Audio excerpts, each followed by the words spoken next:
Yeah, that's an analogy, right? He said it's just like that. So he said that's why you have to use first principles, because that's the way that rockets were always built. You always build them from scratch. You use them once, but you blow them up, and then you have to rebuild from scratch again. And he's like, that's probably why they're so expensive. If we could start reusing pieces of the rocket, we could probably get the cost down. Is that first principles?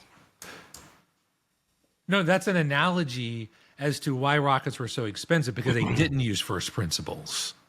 Any analogy, like if we took that same thought process of building a rocket and build it with airplanes, it would be like we'd build a plane, get everybody to travel where they want to go, get them off, and then blow the airplane up and rebuild it for the trip back. Because that's just, when you think of it in that term, it's just ludicrous. So you're saying you're using an analogy to show how it doesn't fit the way we do things everywhere else.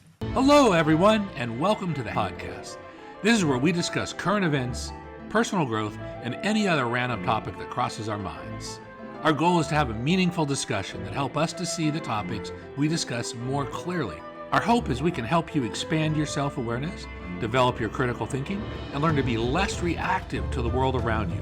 And most importantly, remember, be curious. If you like what you hear, like this video and subscribe to the channel. If you have any feedback, please leave a comment. We want to hear what you think. Chris, happy Saturday. This is podcast number 49. 49. We're going to be doing this for almost a year. That's pretty damn impressive. What else have I done for a year aside from live? We've lived. I'm sure you've done a lot of stuff for a year, I would think. I've worked. Learned how to play musical instruments. I guess I've learned a few things. Yeah, I've done a few things. That's so good. So then, let's start this podcast up with talking about comments. Comments from our people. Okay. All right. Comments. And I have not looked at the comments in a couple of weeks. And I'm sure they're going to be principally focused on how wrong you are all the time, would be my guess without reading them, but we'll see. I don't know. They keep talking about the guy in the blue shirt. You're usually the guy in the blue shirt. Always the blue shirt. Yeah, exactly. No, but someone did point out, because I made a comment about gravity being instantaneous. I don't know if you remember that. I said gravity's faster than the speed of light. That was in one of our conversations. Oh, well, I think that's, I wouldn't, unless I think so, yeah, because gravity pulls on you constantly. Gravity doesn't travel, right? It's actually literally space-time being warped, so there's no, pulse or anything. So actually, according to what two people said, and so I went ahead and looked up afterwards, that's Newtonian physics. Yeah, right. That's classical physics.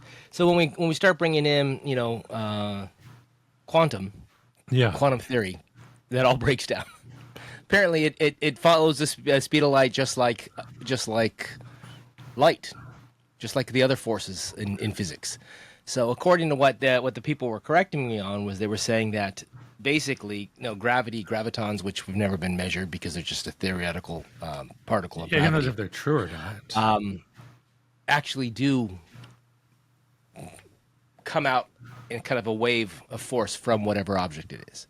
So it is not an instantaneous thing, and that would have been a Newtonian idea that the fact that two things would have an instantaneous impact on each other, because Newtonian physics doesn't, I guess, allow for the idea that there was nothing and then there is something. Yeah, I suppose that we have to go down. I'll think about that a little bit. That's now of course my fact checking of their comments was all done through Claude, so we'll see if that's incorrect. But from what I could tell, it seems like that's the breakdown. So we know that Newtonian physics only goes to a certain point, right? Well, yeah, and you think about gravity, it's like I don't know that you think about it in a wave. I don't know that that's the right way to think about it. I mean, gravity is literally caused by a mass of an object that literally warps space-time. And I guess you could argue that it propagates maybe through space at a certain rate, but it's not like a gravity wave like you're doing a CB broadcast. It doesn't travel.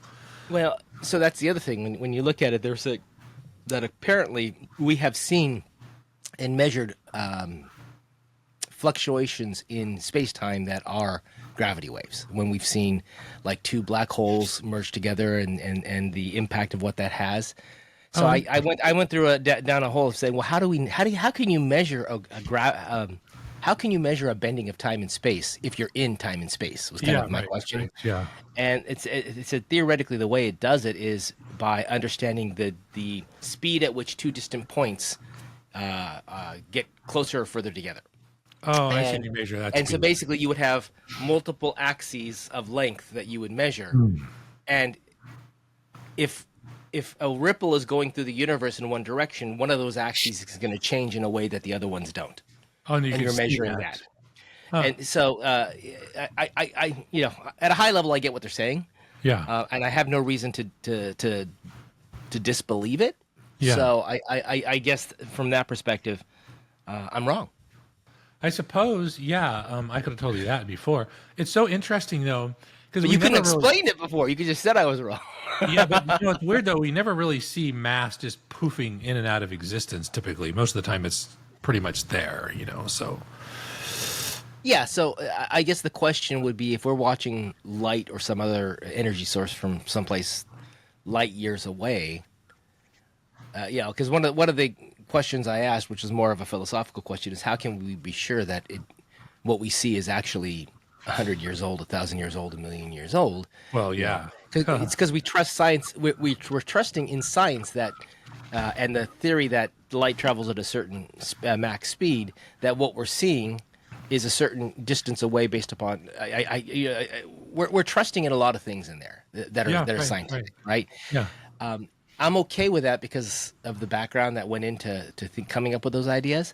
But Yeah. it really is just, you know, how do we know that that the wave just didn't come into existence and there is nothing out there?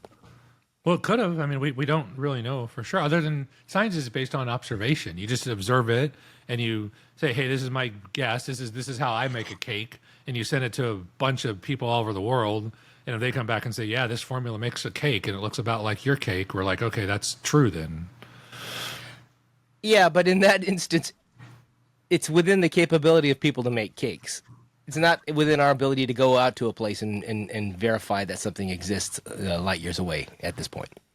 Well, no, I mean, you could do it. I mean, you can use telescopes, and I mean, there's all sorts of techniques you could use to confirm that, right?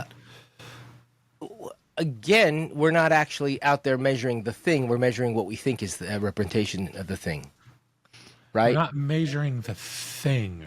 So it's, I don't have you're enough- right. You're right. You're right. It's an observation, and we're all looking at the observation, and there's an idea that we think the observation means this, that it's X light years away, and that we're seeing light that traveled the distance, from there, and that's what we're measuring, right? But that's because we've measured what the speed of light is, or we have a number that we associate with the speed of light, and we say that this is light we're seeing from another source.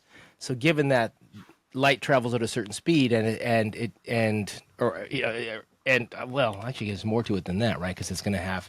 How do you know that what you saw is 1 light year away or 10 light years away? So Yeah, there's got to be a way I to don't know. measure. You measure it from the source, and now I'm getting into areas where I don't know. Yeah, we Yes, don't know. I- I don't know either. Actually, that's So- interesting. But that just one thing is you have to assume that light travels at a constant speed. But we know it doesn't, though. When light goes into doesn't. materials, it changes speed. It doesn't go. It's not a constant. It's a constant with that, but it's impacted by other things, right? Yeah, Which is the whole particle wave concept. I mean, just the concept of understanding that a photon of light, which is a measurable piece of energy, is both a wave and a particle, is just conceptually. I think it breaks people's minds. It would. Yeah, I'm still wrapping my head around that sort of stuff. But even Feynman, 6 Easy Pieces, starts to go into that sort of stuff, right? And his thought is, what he says about that is that look, it's the same thing. It's just looking at it from a different perspective. Isn't that everything? Well, I don't know. No, I mean, not necessarily. I mean, a dog and a cat are not the same things. You can look at them from all different angles, and one's still a dog and one's still a cat. But it's like basically what we do is we'll label this thing based on how we look at it. That's not a good comparison. It's the same thing. Is it? Well, what I'm saying is, what he's saying, this is what Feynman says. You can read, I think it was in chapter 1 or chapter 2. He kind of goes over it a little bit. He talks about, like, is a light a wave or a particle, and it exhibits behavior of both. Yes. sometimes simultaneously. And he said, so it's just a matter of perspective of how you look at it, which is interesting. That's Feynman. You can argue with him. I'm just regurgitating back like a parrot or something. Yeah, but I think in this place you're not arguing that it's not light. You're saying this light has two different characteristics. Yeah, right, exactly. Whereas when you're talking about a cat and a dog, they're two different things to start with. You need your example needs to be something that has two characteristics that don't make sense, and yet it's one thing. Okay, then let's choose water. I'll just pick that off the top of my head, right? You'll Okay, see it as all right. ice, and then you see it as steam vapor, and you see it as liquid. That's a much better. I think it's a much better. Yeah, and then and the filter through which you see it, your mindset is going to say, oh well, the temperature changed, or whatever other aspect. I don't think it's a perfect analogy, but it's maybe it's not perfect, closer. but it's closer to the fact that it's water, right? Yeah, right. It's all water. Yeah. Yeah, these little molecules, H2O, tied together, wiggling around a little bit. I mean, are there other things that we would have that we would measure as two different things that don't make that shouldn't be able to exist together? Probably, I'm sure. I know, like when you get into the quantum world of things just get weird, like really weird. Like particles just winking in and out of existence, and we don't know why. And well, mathematically, right? Do we know that? Do we know that factually? I don't know. I'm not sure. I think Factually meaning have we ever actually measured it? And yeah, I think what they do is they measure it in colliders. They like have these little particles smash into each other at very high speeds, and they can measure that they produce these little particles coming off or something. Who knows, Chris? I don't know. Read his book. He kind of goes into it a little bit. Winking in into and out of existence. Yeah. There's some aspects to that I mean, because when you collide those particles, I don't know. Interesting. I don't know. We need to have a real physicist come on the show one of these days. Start talking about quarks and all that kind of crap. Yeah. Yeah, I know nothing about it other than just how to repeat it back. But let's go into a plan. Let's talk about something I want to talk about now. Then, let's just say, since obviously we don't know, and and it's good we don't know, and we know that our confidence is extremely low. The fact that our confidence is high that we don't know. So let's figure this out. Like, what if we? And I want to generalize this across all different learning areas. But what if we wanted to hit an objective? That we wanted a certain kind of outcome, and we needed to understand how this works. What skill sets would be required to learn this? You want a generic conversation as opposed to, because like, are you making something physical? I want to do anything. I want to make something. I want to understand something. I want to influence the world in some way, and so I need to figure out what set of skills do I need to learn? And so, because you're very good at generalizing stuff. So in my first mind, it'd be like, okay, I need to go to this place, or I need to have my brain work in a particular way. And then what? So before you go to skills, what about defining the objective, defining the problem, defining the... I think you need to define it. Yeah. What is it? What does it mean? Right. What do I need to do to get there? And what so do I need to know? You need to learn enough. You need to understand enough to be able to define the problem well, define the issue, define the goal, define the objective well. Yeah. So step one, which is good. I actually agree with you for once, is I'm going to write these down. Who knows? Maybe this will be valuable. So one, I'm going to call it define outcome, right? / objective. Mm-hmm. Yeah. That makes sense. That's step one. Because I'm basing this on if you ask better questions, you're going to get better answers. Okay. Do you tend to believe in that mostly, if not 100%? Yeah. Okay. Maybe there might be some exception, but as a general rule, the better your question, the better the answer you're going to get. Yeah, because I think better is a subjective term, right? I could ask you a question that makes absolutely no sense, but it triggers the thought that it does, and suddenly that was a better question. So generally, though, there's kind of a general overview that the better you can refine your question towards an objective or a goal, the more likely you are to get an answer that gives you a step towards that goal. So Yeah. And in this case, my objective was number one, right? Define the outcome, our objective. So the better your questions are, the closer you're going to and get. so the second thing, what does defining your goal do? Well, it shows you where to shoot at. It shows you what you want to go. Like, if I So have it a helps goal, you to what? well, it helps you to ask better questions because now at least you know what you're shooting at.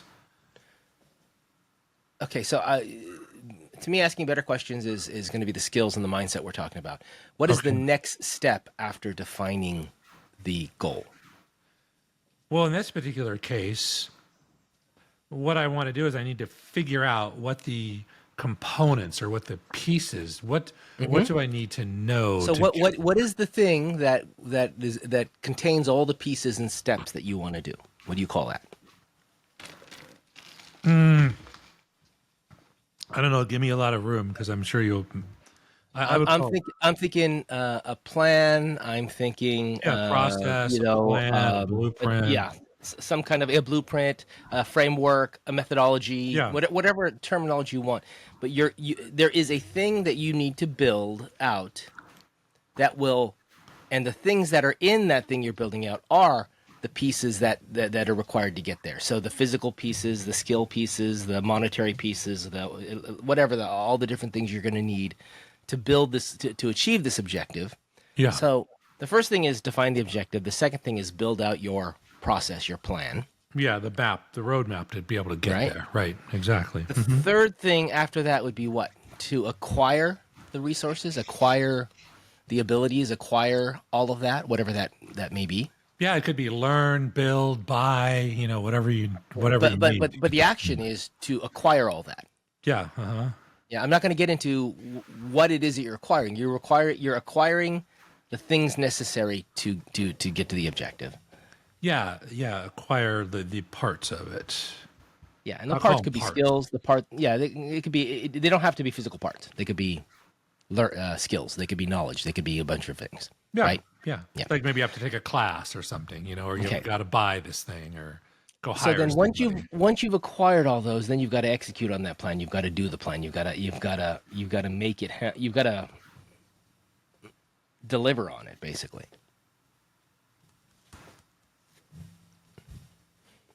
Yeah, you got to execute the plan, Yeah. and then you got to make sure you execute in the right order because the order probably matters. I'm sure it does, but at this point, I don't think we're getting into how the execute yet, because I think that's also a skill set, right? How do you adjust your execution? How do you realize, right? Because I think the next thing is going to be monitoring and measuring it, or judging your outcome. Did I hit the target or not? Because then, if you didn't, you would just go back to the cycle again.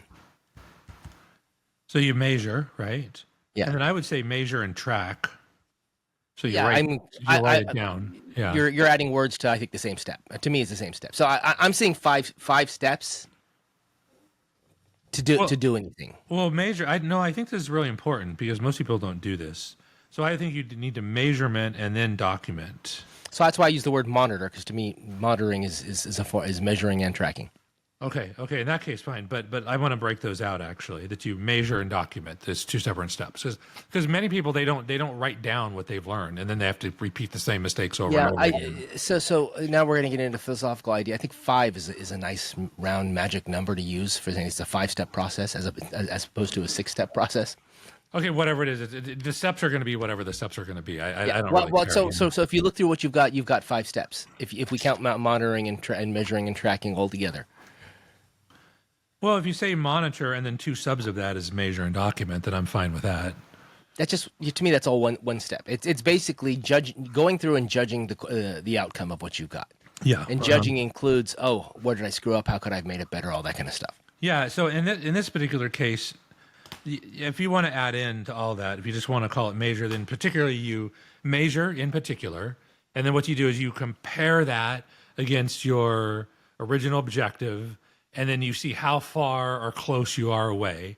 Try to figure out what changes need to be made to get you on course, and then loop back around into. It could be actually the process, the plan. It could be all the way back to step 2 potentially. could be back to step one if I did a bad job defining my objective. No, that is true. That is true. So I don't disagree with the content of what you just said. I was just trying to stay away from getting into the details in the first 5 steps. So really simple. The way I'm thinking is you define the objective, Yeah. you develop a plan, you acquire the stuff, Yeah. you execute the plan, and then you measure and monitor, or you monitor the results. Yeah. And then cycle back around.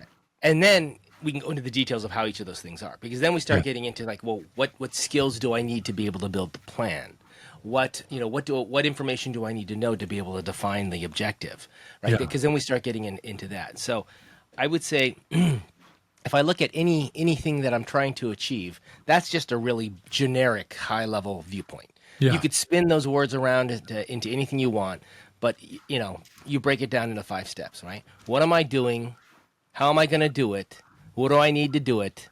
Let's do it. How did I do? Yeah. Right. Yeah. Observe. Yeah. Okay. So that's fine. I mean, I know you like 5 steps, whatever. I'm not tied to the number 5. Actually, I prefer I'm 3. just whatever. That's... Or whatever it is. It'd probably be more like 17, but it doesn't really matter. Because there's going to be sub-steps in each one of those things. Yes, but I think the idea here was you wanted it to be as generic as possible. Well, yeah, but just generic doesn't mean it's not precise, though.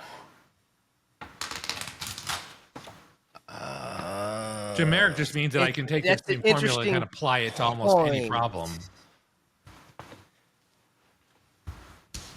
I can't fault what you said definitionally, but it doesn't sound right in my head. Generic doesn't mean precise. By the definition of the words, I don't disagree. Yeah, don't think too much about it. Because generic means specific, right? No, generic. So the opposite of generic. The opposite of generic is specific, right? Yeah, right. But you could have a specific process that will solve almost every single problem. Yeah, now we're getting into some definitional words that it's mixing my okay. Don't get bogged down. I'll give you that right now because definitionally I can't disagree, even though it just doesn't feel right the way. Yeah, that's fine. I'm not trying to argue with you. I just don't want to get bogged down. So I want to make it moving. So now you've got the five top steps. You can put in whatever underlying steps you want in there, and I think this is where you start getting into the skills and abilities you need to be able to do this, right? Yeah. So, what do you need to be able to define the problem?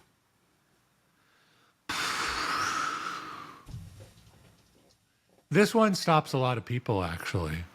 Mm-hmm. We often don't define the right thing in the problem. Not only that, we often begin to feel the symptoms of a problem, and we start to solve the symptoms of the problem. We don't solve the core problem, right? Yeah. And this is a very common thing. I see it in companies. I see it with people you talk to. It's like you start talking about some pain that a business might have, or pain a person might have, or whatever, and you start talking about, well, here's how you get rid of the pain. Yeah, right. It's not let's stop what's causing the pain. It's here's how you get rid of the pain. Yeah, right. Yeah. So like, I have a hard time sending emails out to everyone and staying in contact with them. Oh, we'll just use a robot to send emails to them every day. Yeah. Right. It's gonna, it's a different.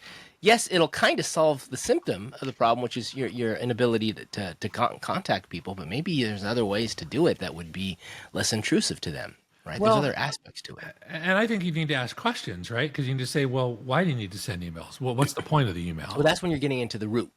Yeah, right? the root cause of it, right? Oh, I need to communicate. I need to give them some information. I need to tell them something. Oh, cool. What are you going to tell them, right? Even though it's overgeneralized, the 5 whys, right? Ask why 5 times, and you'll get much closer to the problem you're trying to address. Yeah. Well, it's so interesting because I was studying Elon Musk. He's got like a 5-step process. There's your 5, Chris. If you must have 5, Elon agrees with you. No more than 5. 3 is the ideal. Let me hang on just a second. I want to pull these up because I want to talk about these. Isn't it 7? We can handle 7 pieces of short-term information in our head. So it maybe depends. 7. Each person's differently. Some can handle 3. Some can handle 7. Depends on if you're tired, you're sleepy. It depends on so we'll use 5. Everything has to fit into a 5, 5 or okay, less. Fine. Where am I? I'm trying to hang on, Chris. I gotta give me just a second here because I really want to talk about these 5. These Elon Musk's 5.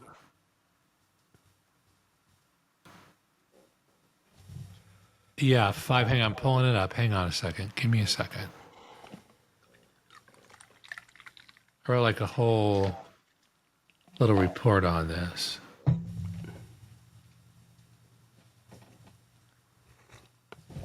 Okay, here it is. Okay, so this is basically, he's saying this is first principles thinking. Yep. And this is how he solves problems. And he said, the only reason I developed these is because I've messed things up so bad. It's like he had to sort of think through what are the right 5 steps. So let's define first principles. And then first principles to me, and according to Elon Musk, is you take word moved. Hang on. You take and you boil things down to the most simplest, fundamental things that we know are true.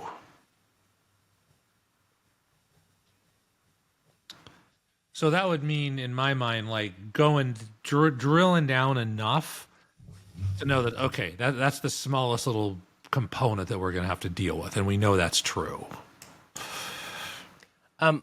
So the limit, or the goal here would be to go down to the smallest piece I need to worry about. Yeah, Is that what right. we're And it saying? could be different based on... Because I don't need to go into atomic structure of molecules, more than likely. Well, it depends on what the problem is, but Yeah. maybe not. If you're But making a cake, you in don't most need to. situations, I'm not getting down to that level. So I go down to whatever level I need to go down Whatever, to. Whatever level of detail. we're digging deeper would not yield any additional results, actually. Got it. Okay. Or no additional understanding.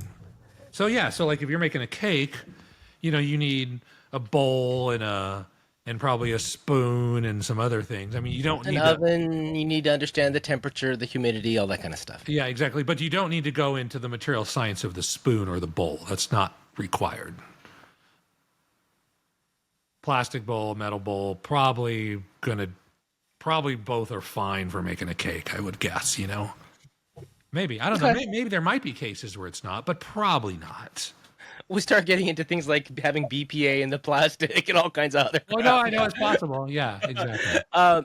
But okay, so that was the first. The first thing was to go down to the basic truth. Is that? Well, is that step no, one? we're just defining first principles thinking.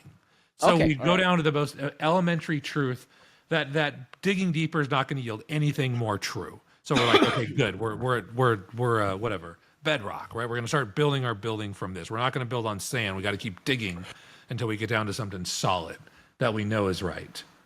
Okay. And so then Musk's definition is this: boil things down to the most fundamental truth and then reason up from there, as opposed to reasoning by analogy. And so most people reason by analogy.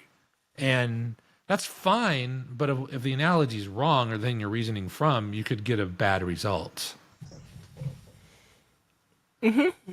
Yeah. And it could be like, if you're in a business setting, it's like, oh, we just email. That's how we communicate. We always email. So we assume that all communication has to be done through email. And it's like, well, hang on, wait a minute. Like, how true is that? I mean, you could actually go walk and talk to the person, or, you could do a Zoom call maybe, or there's other things. And so maybe email is not the best communication in every single instance. Mm-hmm. So I think that's where a lot of people make a mistake. Oh, we've always done it that way. So this is how an analogy is a shortcut. Yeah. That allows someone to get the gist of what you're doing, and the better the analogy, the better it is. But to the point here, it's unlikely to be an exact fit.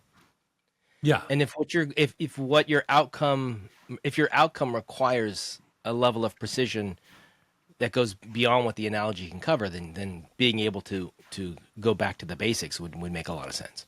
Yeah, exactly. And so I heard him speaking one time, and he's like, so when I just redesigned the rockets, I had to get the cost way down.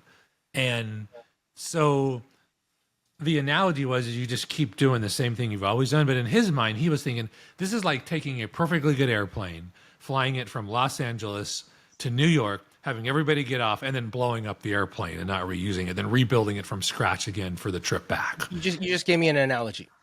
Yeah, that's an analogy, right? He said it's just like that. So he said that's why you have to use first principles, because that's the way that rockets were always built. You always build them from scratch. You use them once, but you blow them up, and then you have to rebuild from scratch again.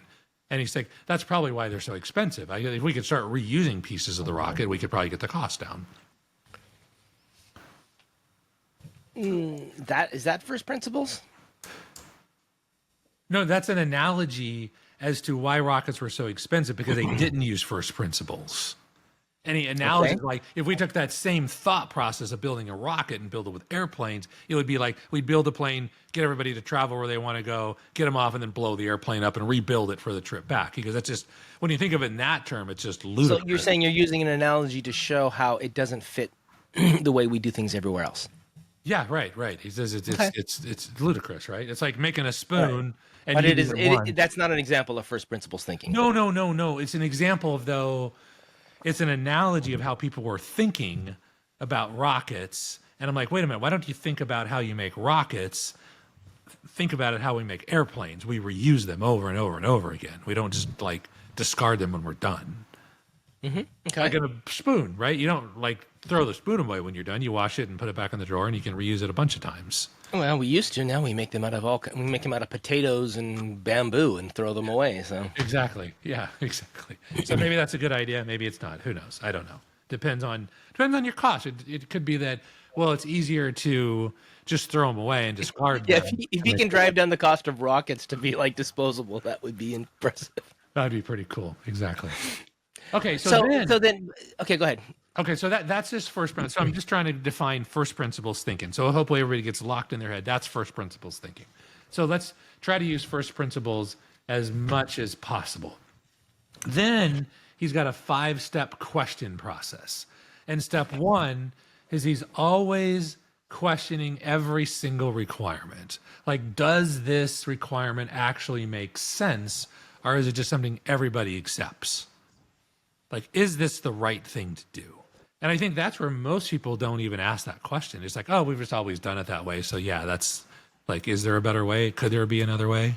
And I would think that part of the problem is understanding what a requirement is not the easiest thing for people to do. Right? Yeah. Some people will instinctually understand what the goal of something is and be able to see, I need to be able to do these things. But then being able to turn that into, so the requirements for me to do this are A, B, right? So if you're planning to go on a camping trip, what are the requirements for you to go on a camping trip, right? You might say equipment. All right, give me the specifics. What is the requirement? Oh, I need a tent. No, the tent is the solution. What is the requirement? The requirement is I need shelter. Oh, okay. Well, that's a slightly different thing, right? Yeah. Does it have to be a tent? Can it be an RV? Can it be a lean-to? Can we, So really, people go to something that envisions a requirement and solution already. We're not going to the requirement. Yeah, right. Because everybody goes. Going to the requirement would be like, do we really have to? Is there something that happens structurally to a rocket that I can no longer use it after it's been used once? Yeah, right. So what's the requirement? The materials need to be able to withstand a certain heat. Yeah. Does that mean that after I use it once, it can no longer do that? Everyone else just says, I'm going to make a new one because it'll be spec'd correctly. Well, can I reuse one and have it still spec'd correctly? Right. So I think that is the problem. Is people often solution thinking that they're figuring out the requirements, but they're not truly understanding what we might call first principle requirements in essence. Yeah. Like, what's the actual need? Like, what am I trying to accomplish? I'm trying to, not freeze to death, not get rained on. Yeah. Some minimal protection from something. I don't need to have a sleeping bag, but I need to have something that'll keep me warm at night when I'm sleeping. Well, and it depends on the environment you're going into, right? I mean, you may not need anything. You could just curl up on a rock. So it depends on what do you actually need. And a second requirement would be, or a thought would be, how comfortable do I want to be? That's a different thing. That's a different requirement. Yeah. How comfortable do I need to be? Right. And so what ends up happening is people think there's one requirement but actually when you start to break it apart, there's elements of that. There's dialable elements of this requirement that can then give you different nuances. So to your point, I don't have to have a sleeping bag, but how comfortable do I need to be? That's a different thing, right? So I need something that keeps me warm at night. Well, maybe that's nothing. Yeah, right. And how right. comfortable do I need to be? Well, maybe that's a 4-poster bed. I don't know. Yeah, yeah. I would dig even deeper into your requirement, Chris, and I would say that what is required to keep a human being alive? Because the whole idea is like, and this is another requirement. Is like, well, do we need to keep the dude alive or not? Is this a one-way trip, or do you want to come back? Right Back to our astronauts coming back from space. Now, the assumption usually is well, yeah, I'd like to come back from my camping trip alive without any serious damage, right? But Yeah. hey, that should probably be stated to be complete. So one of the things I thought was interesting, like sometimes when my family goes to Japan, I will do my own little trip somewhere around the U.S. Yeah. Right? And one time I flew to Chicago and I took the train down to New Orleans and it was a long weekend. All I carried was a backpack and one change of clothes. Yeah. Right? I had shorts, a long pair of pants, and then some underwear and t-shirts. That was pretty much all I had. I had very little in the way that I was carrying. Yeah, right. And of course, since I'm running around the U.S., if I need a jacket, I can buy a jacket. Yeah, right. If I need something, I can get it. But conceptually, the idea of stripping out all that other stuff that I didn't need to take with me, right? Because normally when I travel, I carry all kinds of things, all kinds of toiletries and all this, I went on a 3-day business trip last week and I had a carry-on suitcase and it was full of crap. And I'm like, do I really need all this stuff? Yeah. And, the scenario there was I'm in a business environment. I need different types of clothing. Right. But when you're, so really going back to your requirements and then really examining, is that an assumption? Yeah. Oh, right. you need to take shampoo with you when you go traveling. Do you Yeah. really need to take shampoo with you? Is it because no, I want my brand of shampoo? That's a different thing. Yeah, So right. then your requirement has just changed, Yeah. right? Your requirement will change from I need to be able to get shampoo at a hotel, which most hotels will have, or I need my specific type of shampoo. Yeah. Right. Right. Depends on how. And it could be just that I like the smell of it. It could be that you've got some skin thing and you need a particular medicated shampoo. I mean, it could. The So would requirements you could call change. that? Would you call that first principles at that point, or would you want to go back down to the bottom and say, do you even need shampoo? What in your idea of first principles thinking, how far down are you going in this? I would go down, just like we talked about first principle, we go down to an elemental truth. Because most of the time you're optimizing for comfort as well. And it depends on how important is that. It could Do I even need to shower? yeah, you may not. If you're just going for one day, I mean, you don't need to. It depends on what environment you're in, right? I mean, if you're going to be outside, I mean, you don't, and you're just camping overnight for one night. I mean, you don't need to shower. So how do you get to that level? Let's start with this. I don't know if we want to go and use the shampoo example, but let's say I'm getting ready to travel. I've got my bottle of customized shampoo or special shampoo. How do I get to the root? Well, in this case, I'd say, let me ask you a question, Chris. Let's just throw that shampoo away. What's going to happen if you don't use it?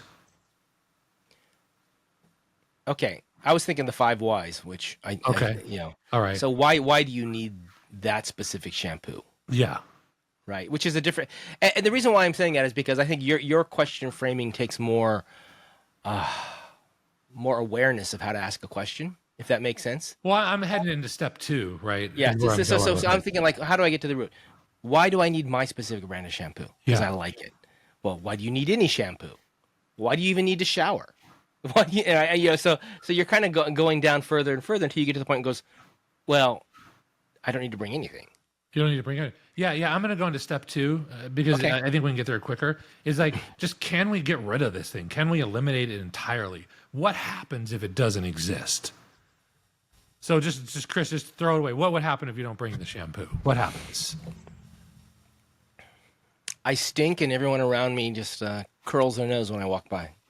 Okay. And that may be okay. It may not be okay. Depends, right? Depends if you're going camping and everybody's in the same thing. Everybody stinks, so we all stink together. So it's technically not a requirement, right? We all stink together. I like that. We all stink together, actually. Yeah, so that's step 2. Like, can we delete this? Because so many things we just assume we actually need that we don't really need. Yeah. So that's step 2. Because if we can delete the thing entirely, that simplifies the additional skills, the resources required. We don't even need the things. Let's just get rid of it. So one thing that I think it's good for people to be aware of is when you first build a process, you may not know other requirements. You may have too many requirements. You may have requirements that people think are requirements but aren't really. But Absolutely. you've got to build the solution for all of that. So you build a solution that does all those things. And over time, you realize you didn't need that. An example I'll give is maybe someone says that we need 3 different lawyers to approve this transaction before we're done. Right. And over time, you realize I don't need 3 lawyers. I just need 1 lawyer. Yeah, And so right. you can cut out 2 of those steps just by, but you can't do it on day 1 because people don't trust you or the process or anything enough to be able to say that's true. Yeah. So the requirement at the time was actually I needed 3 lawyers. Over time, as people build a trust and an understanding of the transactions and how they work, they're comfortable with 1 lawyer. So now your requirement's not the same. So I would say that asking these questions really comes down to the point of when you say, can I eliminate it, is are the requirements really the same as they were before? Have they changed? Right? It's another way of basically saying, is this still a requirement? Because and I would say even a badly designed system that has things that it doesn't need, probably someone thought it was a requirement. Oh, absolutely. Somebody thought of it as a requirement, right? And most of the time, because analogy, it's like, well, everybody else, all our competitors, they have 3 lawyers, so we better have 3 lawyers, right? We always have to use IBM whatever on this thing, and you're like, really? Is that really? Really? I mean, do we really need it? I mean, I'm not saying we don't. At one point, that may have been the only company, or they may have been a government contract, or there may have been a security rule that kept it that way. But now maybe it's not the case. Yeah, it's not a requirement, right? Requirements change across time. Yeah, exactly. So the overall step 2 in Mustang is delete the part or process. Can we just get rid of this thing? What if it didn't exist? Does anything bad happen, right? And you can drill down to that a million ways, but that's the big step. Okay. And then step 3 is if we can't delete it, if we just find out that 90% of the hands go up that says there's just no way, if we don't have this thing, we're going to die. Then it's like, okay, if we can't delete it then, if we just cannot get rid of this requirement, how can we make it simpler? How can we simplify? That's step 3. Okay. And I think that's kind of cool. Yeah. Well, And then- to me, I've always thought of it as process improvement Yeah. is something that people should bake into the way they think, right? If you sat down and did a job for 20 years and had no ideas on how to make it better, you're not really doing that job very well in my mind, right? So really what it comes down to is I think one of the best ways to make something better is to simplify it, because you usually cut cost, you cut time, you cut effort, right? You're building efficiency across multiple metrics when you do that.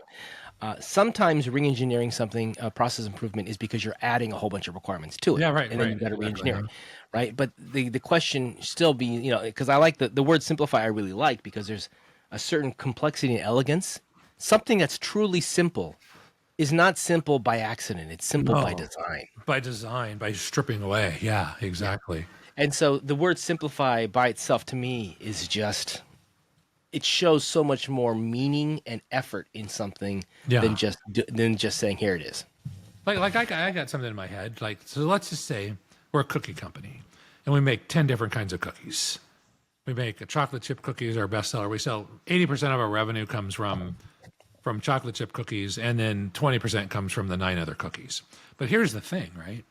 Is that 50% of our costs come from those 9 other cookies, and 50% comes the chocolate chip cookies. And it's like, so I might come up with the ideas like, why don't we just get rid of all the other 9 cookies? Why don't we just sell 1 cookie, 1 chocolate chip cookie? That's it. That's all we sell. And we make way more money. Everybody's like, well, yeah, but we'll lose 20% of our sales. Okay. We lose it, but we also lose 50% of our cost. And we simplify everything down line. And we simplify our market, and we just simplify everything. But it's like, well, we'll lose customers, right? Because there's no way they're going to buy our chocolate chip cookies if we don't have oatmeal to go along with it.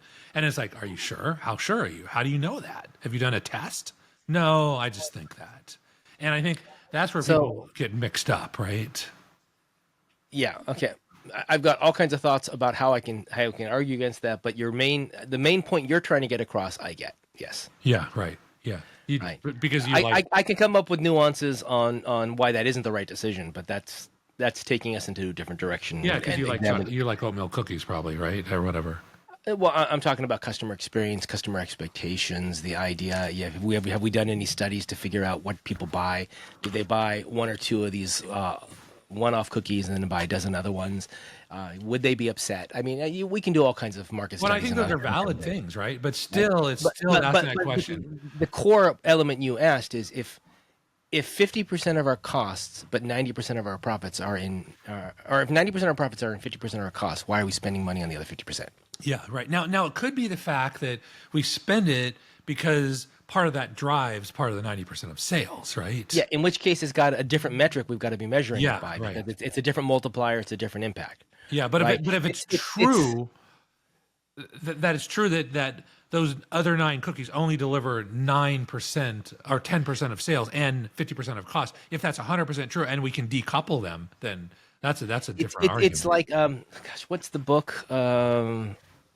Something extreme hospitality or some kind of radical hospitality or something like that.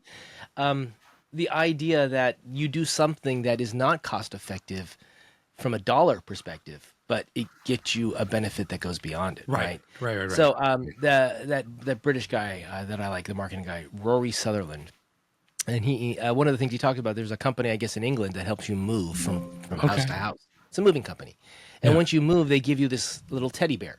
That's cool. That's their brand, right? Yeah. And cost wise, it does nothing, but goodwill, everyone likes that. Oh my gosh, yeah, right? Yeah. And so again, sometimes what you're getting out of it is something beyond the sheer dollar cost. And that's one thing that I do think AI is causing a problem with right now, is it's allowing companies to cut costs without really realizing kind of the second and third order benefits they're getting out of these things. Yes, right. And so what's going to happen is after they've released all these people, replaced them with AI, they're going to say, oh, but it's not what we expected. It's not just replacing these people. We lost something else in the process. Yeah, right. And so you'll see new kind of jobs come back that bring back whatever was missing.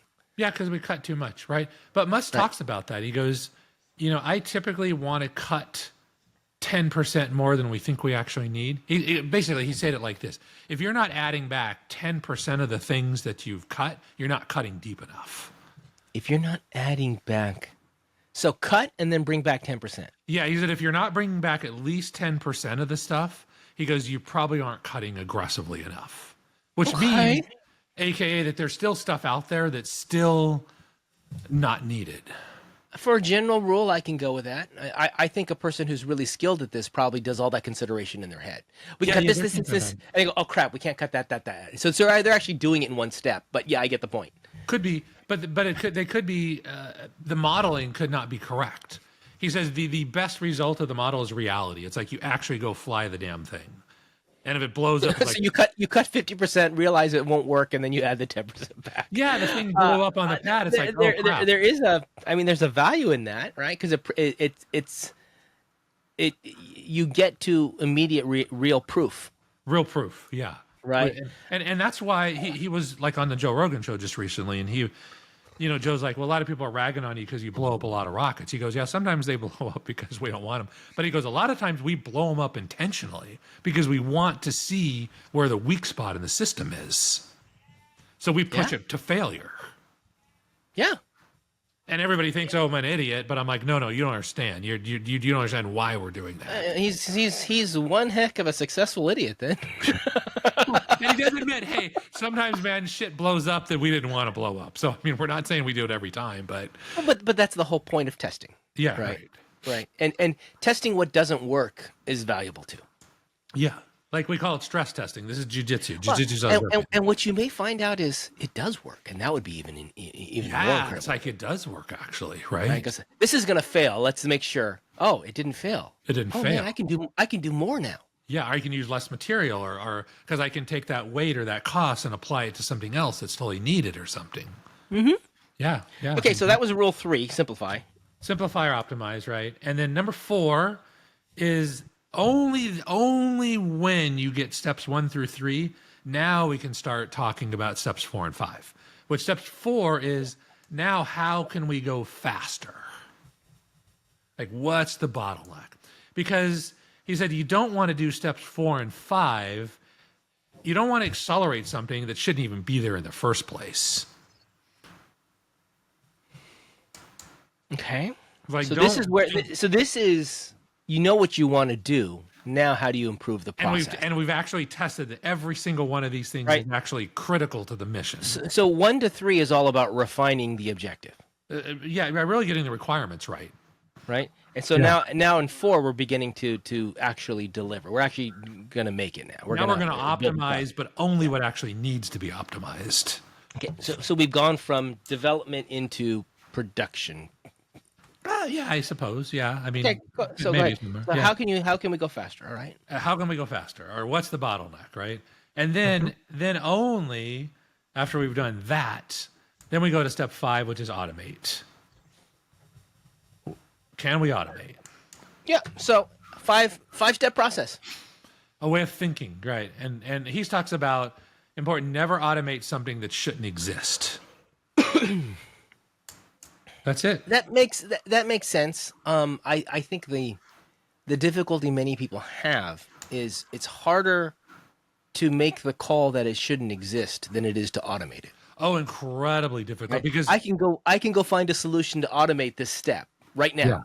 yeah. But making the call as to whether we need the step, that actually requires someone with architecture and designing and process management, and probably someone of authority we can get to sign off on this thing. And the nice thing about him is he is the guy who's empowered at the top.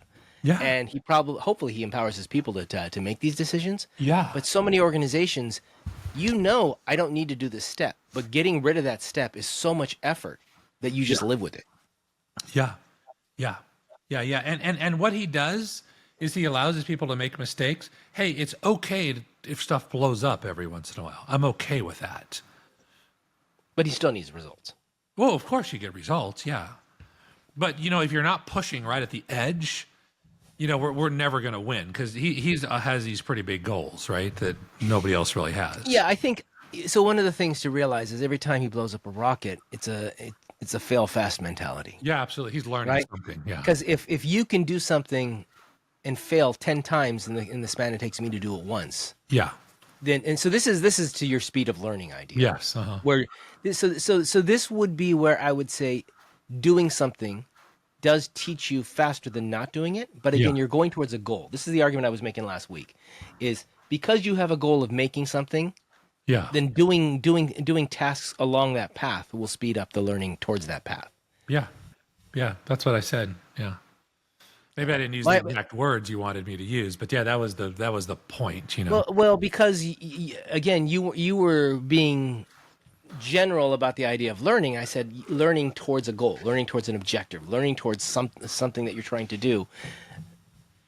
Then what you're saying is, because I'm always trying. I'm doing this because I want to learn something. Actually, the other thing that will speed it up, I thought of this other one, is that because almost in maybe not every time. I'm going to say every time for now, and you can shred it if you don't like it. But as opposed to modeling or thinking about it, when you actually go to implement it in the real world, there's always going to be variables that you haven't accounted for. And there's no way to learn that stuff until you actually just do the test. Yep. Because it's more complicated. The real world is always more complicated than the simulation. I don't complicated. When I say complicated, more the real world has unforeseen elements that need to be incorporated. Yeah, right. It's like, oh crap, we didn't think that, because we thought about the cake. I modeled in my head, but I forgot that I have a dog, and he reached up and is going to knock the bowl down. Well, Scott, I'm just going to say, I could figure out every single element that would happen in real life, but until I actually have to do it, exactly how it's going to impact the test, I'm not going to know. I could say, I need to worry about humidity and temperature, and I got to worry about this, and I got to worry about that, and I got to worry about this other thing. I could probably make the list of, and get pretty close to the exact list of what it is. Doesn't mean I'm going to be able to understand the impact each one of those things is going to have until I actually do it. Right. And so that's why I was trying to say we're away from the word complicated or complex, and just kind of, it's when you actually are in the point where you're trying to build it. But again, the goal here you're saying is you've got a goal that you're moving towards, and getting hands on helps you get towards that goal. Faster, so if my goal has nothing to do with creating something tangible, then I don't know that going out and doing tangible things is going to speed up my thinking. Well, I guess in my mind, why would you ever have that goal? I mean, in my mind, that's a completely worthless goal. Okay. I'd like to understand the world. That's it. Yeah, I guess I don't understand that goal. It's like, but then I go, that's just is it understanding? Is that a goal? So this is one thing that I think that I've kind of wondered is what is the why behind that, right? Yeah, So what is right. the why behind why I want to understand? And every time I come up with an answer to that, it kind of falls apart. So I don't have an answer to that yet that I'm comfortable really going into because there's something about power and freedom and a whole bunch of other crap that's tied in there that I can't really get into yet because I haven't figured it out. But one of the things is I take a huge amount of comfort, pride, contentment, Yeah. understanding how things work. Oh, I do too. I totally get that. Yeah, I get that. I get that. Because I think that's the way your brain's wired up, actually. And so that's how you get your dopamine. It is. It also has to do a lot with kind of the way I view education, the way I view logic, the way I view critical thinking. I rate those extremely high in value, and Yeah. therefore, to me, to build a better understanding of the world, uses all of those things. Right? I was in a group that was on Monday night. They were talking about, do you believe you have agency in life? Do you believe you have the power to get Of things done? course.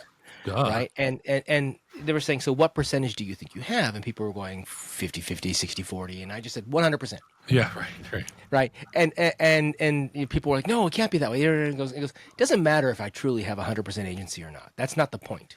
Yeah. The point is if I believe I have 100% or if I act as if I have 100% agency, I will always have the ability to act. Right? If I ever believe I don't have the agency to act, it doesn't matter what reality is. I will not act.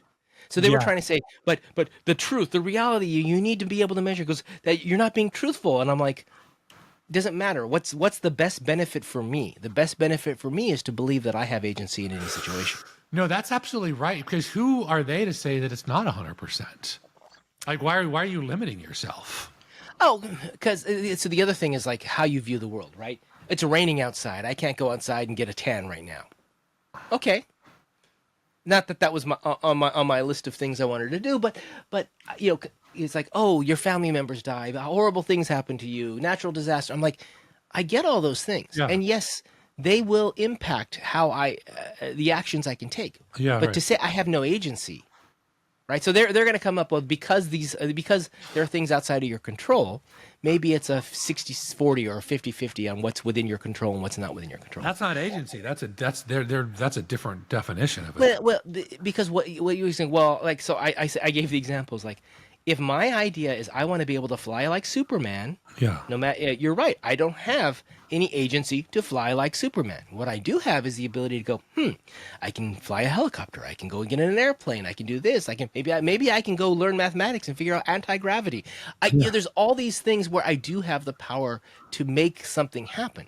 But if you assume that the only solution is I have to be able to fly like Superman, well, then Like you unassisted is what they're saying. what they're saying, right? I'm saying you've just limited your scope of reality. Why don't you just redefine what you want, Well, and then well- you can make it happen? well- That's agency. Well, Sorry, yeah, anyway. yeah, but here's the thing, though, is like that's with tools, right? You can only you only have so much power as a human being, but you can start to use tools that'll give you more capability.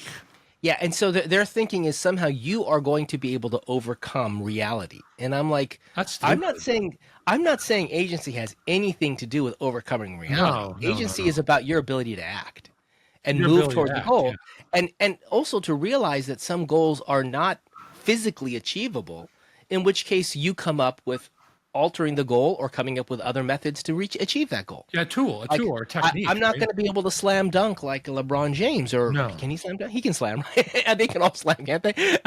all professional, well, to some extent. Yeah. I can't even make a free throw.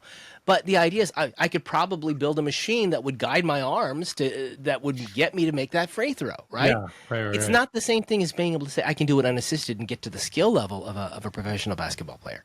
But so it's like if you're tying your thinking into it has to be this way, then you're right. You've got very limited agency. But why are you putting those constraints on yourself, though? Exactly. So I was talking to people saying, you realize that you are limiting your own thinking on this. Absolutely. And their defense was, no, I'm being real. I'm being realistic. I'm acknowledging the fact that there's these external forces. And I'm like, yeah, they're going to say this no matter what. Reality is reality. The Reality is reality. world is the world. Judge. Yeah. Your ability to affect change in the world is going to be in the type of change you decide to affect. And am I going to be able to speed up the spin of the Earth? Probably not. No, yeah. But, or slow down the speed of the Earth, whatever it is, right? So all of these things to me it was a mindset issue, and people don't realize they're blinding themselves to this. And I think this is what happens when people come to the first three steps of what you said he wanted was to rethink the problem, to go back to basics and rethink the problem. Is this still the same? Are we still solving for the same thing we originally solved? Yeah, right. It's in essence what you're saying.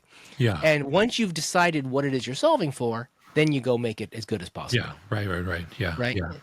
Yeah. So, and it's, you're right. They're so limiting in their thinking. They're just not being creative, actually, because already they're using tools to assist them.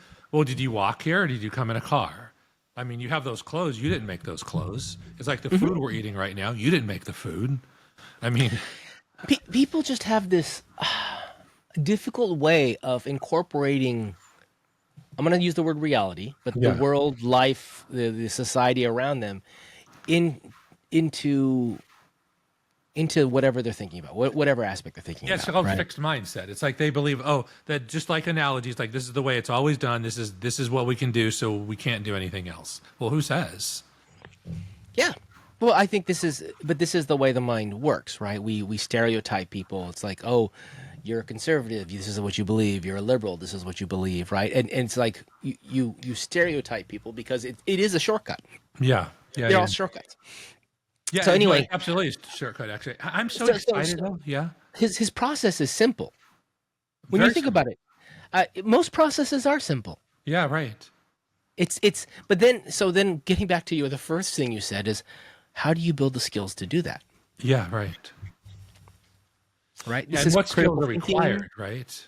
First of all, you got to figure out what's required first. Then we so now we're in step 2 of our original idea was the plan. What is the plan to do this? What's the plan? So this is basically steps 1 through 3 of his are basically our step 1, define the problem. Yeah. Right. Pretty much. Well, no, because that's different. He's saying, how do you get to the solution? Defining the problem and getting to the solution is different. Or defining the outcome, sorry, not the problem. Those are different steps. One is what, the other is how.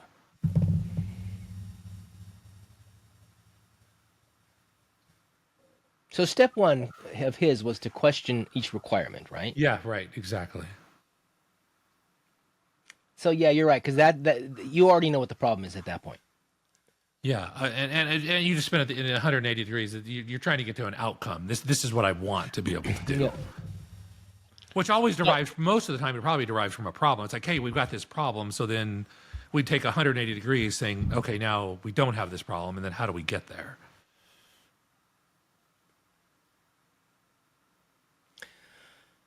So in the plan section that we talk about, this is where you figure out what you need to do. So what you're going to figure out, going back to probably at this point, this is where we start doing his steps, where we figure out what are the requirements of this. Right.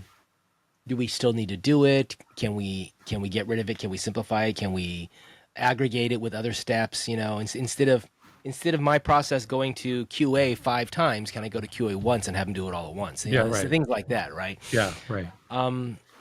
So you get all that together, but how do you ask the question? How do you ask the question of getting to the requirements? How do you ask the question of do I need this? How do you ask the question of can I simplify this? Right. You boil down to the basic questions like, what are you trying to achieve?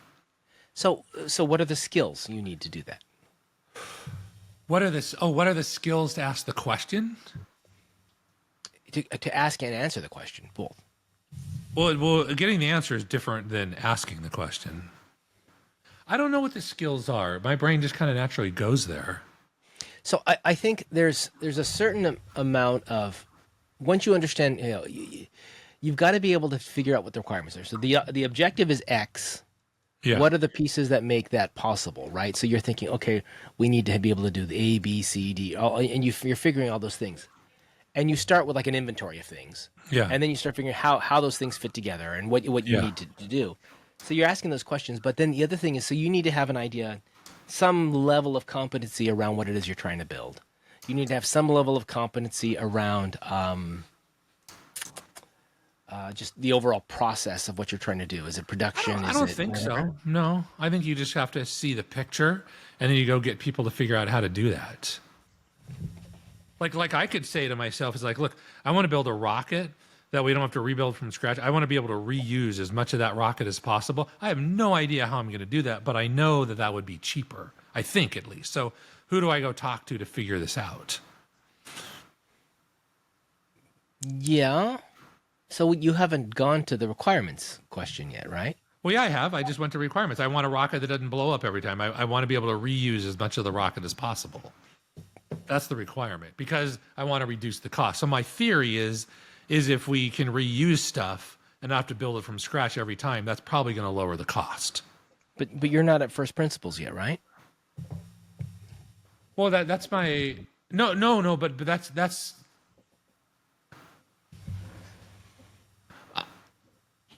no, because I haven't. I got to the requirement yet. I haven't got to first principles yet. Right, exactly.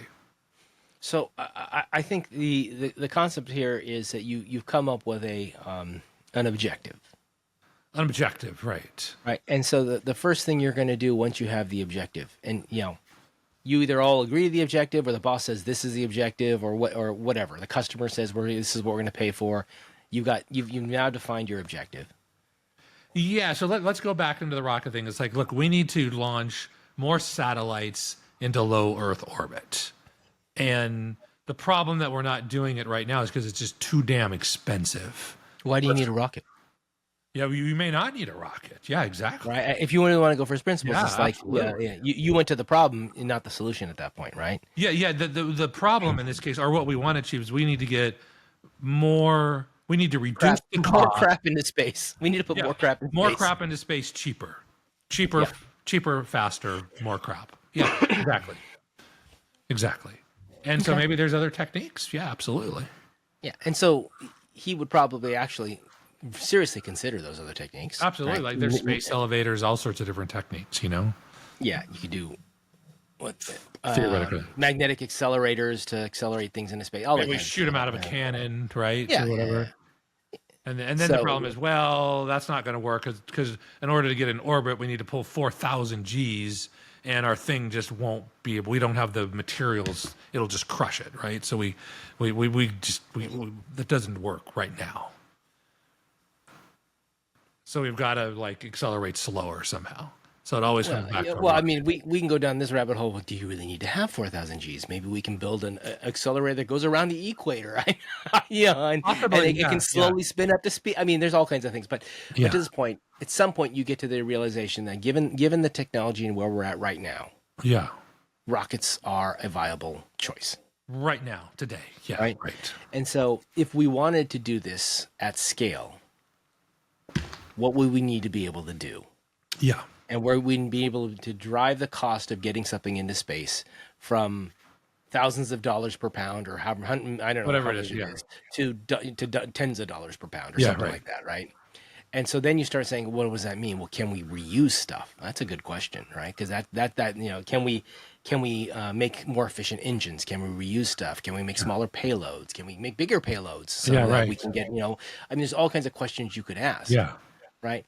And so once you've gone down a few of those paths, you start kind of saying, let's stick with reusable rockets, very efficient, and whatever the payload we decide is. Yeah, right. And then now from there, you're starting to say, what are the requirements to be able to do this? Yeah, right. Can I reuse a rocket? Can I refurbish a rocket as opposed to just reusing it? Right? Maybe that's a distinction there. Yeah. I mean, a certified pre-owned rocket, right? A certified pre-owned Tesla rocket. Yeah. I think there's a whole bunch of things like that you start asking those questions, and then you start getting into, okay, so what are the real requirements of this? Yeah, right. And that's when you're starting to get down to first principles and go, well, we've been throwing away the shuttle reused the fuel tank, but had to remake the boosters every time, if I remember correctly. Yeah. So why are we throwing away the boosters?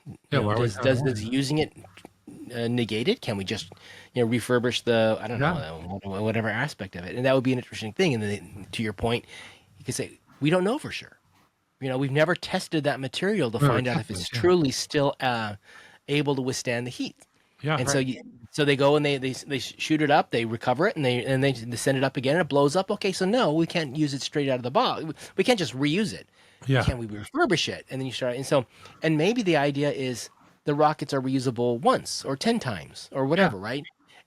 All of that being that something that would for 90% less or 10% less. If I can reuse that rocket 10 times, and it costs me 50% more to make it the first time, I'm still saving. I can put more junk up into space. Yeah, exactly. Yeah. So you get all that, right? But you get to the answers like, so interesting. You go to requirements, and then he says, "Can we eliminate it?" What's required? Is that the order I would go in? What's required, and can we eliminate it? So when you ask that question, can we eliminate it? Have you already rebuilt the process based upon the new set of requirements? Well, I would think this would be an iterative process, at least steps 1 through 3. Yeah, I'm just thinking. So you're saying, what's the requirement? Can we eliminate it? No, it's a requirement. So logically at this point, that question feels a little off to me. Well, here's the actual question: is question every requirement. Does this requirement actually make sense, or is it just something everybody else accepts? Yeah. And that usually gets reasoned by analogy. Well, yeah, that's the way we've always done it. It's like all rockets work this way, and it's always going to be that way. Just like your buddies in your group. No. It's always been, and it'll never change. It's like, oh, really? I mean, how do you know? How sure are you?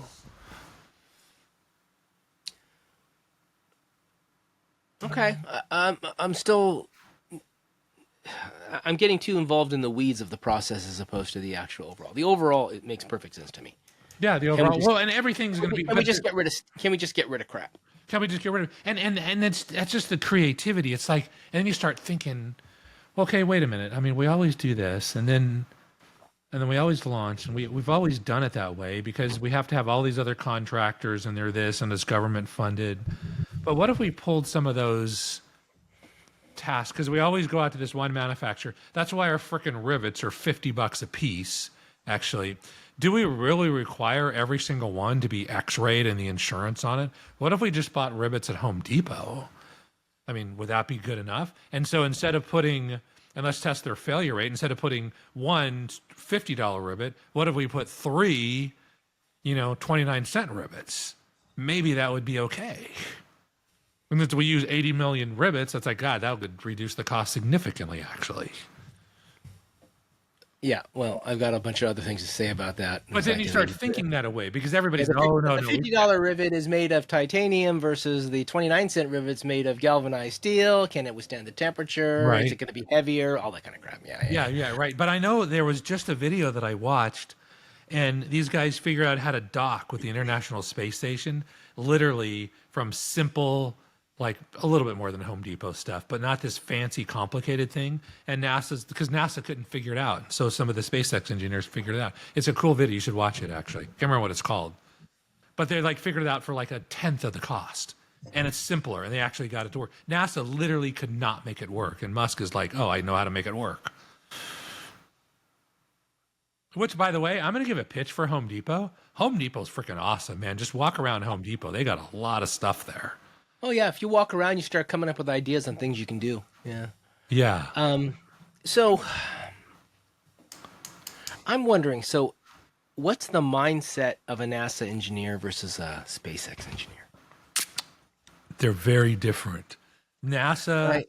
typically 'Cause- says, I cannot fail. I can't look stupid. Whereas SpaceX is I know I'm going to fail, and it's part of the learning process. It's a different thing. The other thought I would think is, I don't have to worry about cost. I do have to worry about cost. Yeah, right. I think that's an issue, right? Because my timeline is not strict versus my timeline is strict. Yeah, right, right.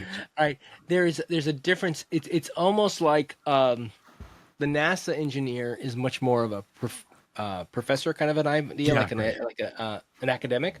Yeah.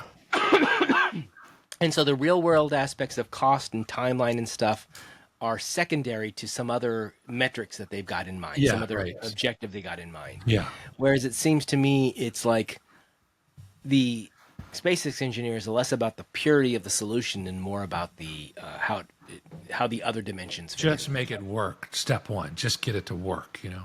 It's Yeah. ugly, it's bubble gum together, it's duct tape, but man, it actually works, you know. Yeah, it's an interesting aspect. I think it's a big part of how we look at bureaucracies versus government bureaucracies versus private industry. Yeah. More efficient, more lean, right? It's the whole lean process. Mm-hmm. And a lot of times, I know in big companies, I mean, they had to strip out the best engineers and go into a skunkworks project because they just couldn't get it done in the bureaucracy, right? Dude, here's a credit card. Here's a American Express Gold credit card for $100,000. If you need something, just go frickin' buy it. You don't need to go through 6 months of procurement. Just go to Home Depot and buy the shit. Put it on the card. But that would be an interesting thing to understand how people's minds work well enough to understand that this is the environment that they would be able to excel in the best. Well, and this is leadership, Chris, because in the big corporate world, and you've even expressed this, is you're not supposed to have opinions. You got to toe the static line. Heaven forbid, do not step out of line or you'll get your hand smacked, right? You can have opinions, but they're in a very prescribed area. Yeah, right. Yeah. Yeah. Exactly. But I mean, I think to that extent, any role you play in society is going to have that type of thing, right? Not The necessarily. the only way you don't have that is if you're a hermit. People impose their expectations on you, and if you're going to get along well with people at all, you've got to adapt your behavior to some extent. To those Well, yeah, but not your thinking necessarily. You don't think the same thing just because that's the way we've always people. done My it. thinking isn't changed at all. Working for a big company, being on my own, my thinking has not changed. Yeah. The constraints with which I will share my thoughts have changed. Yeah, right. You're more filtered. And maybe it's not a Filtered, yeah, bad thing. for I don't certain know. things, Maybe yeah. maybe it's not a bad thing. Maybe Well, it in could many be. ways, I would say, from a societal aspect, it's probably a good thing that we don't all do what we think, whatever we want. I mean, that would be a pretty bad society. Could be. Depends on what you want to do. Yeah, right. Yeah. If you want anarchy, go ahead, do whatever the hell you want. Yeah, well, there- there's downsides to that, you know. Yeah. So Yeah. the whole idea here to me is that we all accept certain constraints to be part of society. But I honestly think to some extent, now we're going to go into a little off, man. But like, part of the problem we have with homelessness in the world today, and or in the U.S. today, is that a lot of the pressure that comes with being part of society, being Yeah. a member of society, taking care of your family, having good relations with your relatives, all that kind of stuff. That is a lot of mental effort and A lot of work. Yeah. and I think a lot of people are shying away from, just like people are shying away from other aspects of life, because it's uncomfortable or even painful. Yeah, I right. think in many cases it's easier for someone to say, I'm just not going to deal with that and I'll be homeless. And homeless can be, various levels of homeless, but I think that people are just avoiding dealing with being part of society. Yeah, I remember like years ago, this guy interviewed this one homeless guy, right? And he was like, he's like, oh, I'm not dumb. I've got like, well, I don't know, a PhD and 2 master's degrees, and I used to make like $600,000 a year, whatever like that. And he goes, the stress was just overwhelming. It's like, now, but I'll tell you the honest truth. This is not as comfortable because I get cold sometimes and I get a little hungry, but 99% of my stress is gone. I forgot where the story I was that I heard that someone was saying that her dad, when he got to his 50s, got quit his high paying job and went and just got a real basic job where he doesn't deliver the mail, but he does something in a company where he's just a support guy, and he loves it because he's able to interact with people and get the social interaction without having to deal with the other stress. And so obviously he's at a point in his life where he can afford to do that. Right? I think that's the issue there. But I think it's very tough for some people to accept all of the rigors that society puts on them. The expectations, you need to get a job, you need to make this much money, you got to do this kind of thing, you need to get married, you need to have kids, whatever all those things are. And people feel them differently. Some people, it's like, I don't care. Other people are going to be like stressed out because of that stress. Oh, absolutely. Yeah. And I think what ends up happening is we end up, I don't want to say we've glorified homelessness because I don't think we have, but I wouldn't glorify it. We've enabled it to a certain extent by having a lot more freebies and other things that go with it. Yeah.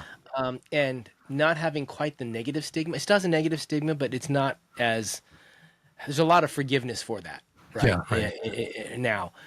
And so I think what's happened is a lot of people see that as an easy way out. Yeah. And I think this boils down to what's your identity. And I think it's important to develop the right identity, because probably those people, if they have that much stress, they're probably doing the wrong thing. They're not doing the thing that they're designed to do. Oh, all right. When you say the thing they're designed to do, are you thinking that everybody has something they're designed to do and they will excel if they can find it? Yes, 100%. So given that we all have abilities at different levels. Yeah. And you take someone in the lower portion of ability. Yeah, right. But they find the thing they're going to do. What does success look like for that person versus someone who's got higher capabilities? Success looks for them as they're happy. I mean, they're content. They're like, yeah, I work hard, but it's like, this is what I'm supposed to do. I feel very content. It's like, I feel very, when I come home at the end of the day, I feel like I put in an honest, good day's work. I've done something that helped somebody else. So given that they're already in a state where their capabilities are lower than average. Yeah. They're going to be on social media, seeing other people who do their same job, who've got a lot more money, a lot more success, a lot more things. How do they get to, and given that they're already in a state where they're more likely to be upset or stressed, how do we do that? It's not just finding. What I'm getting at here is I don't think it's just finding what you're made to do. Well, you're throwing a lot of assumptions. Oh, I threw in a lot of things in there because I don't think it's as simple as saying, "Hey, find your calling in life and do it," because I don't think the world works that way. Oh, I think so. I think, if you haven't found that, then you haven't found it. Okay, but you find it and then you see that everyone else does better than you because they've got more skill or you're watching social media or whatever.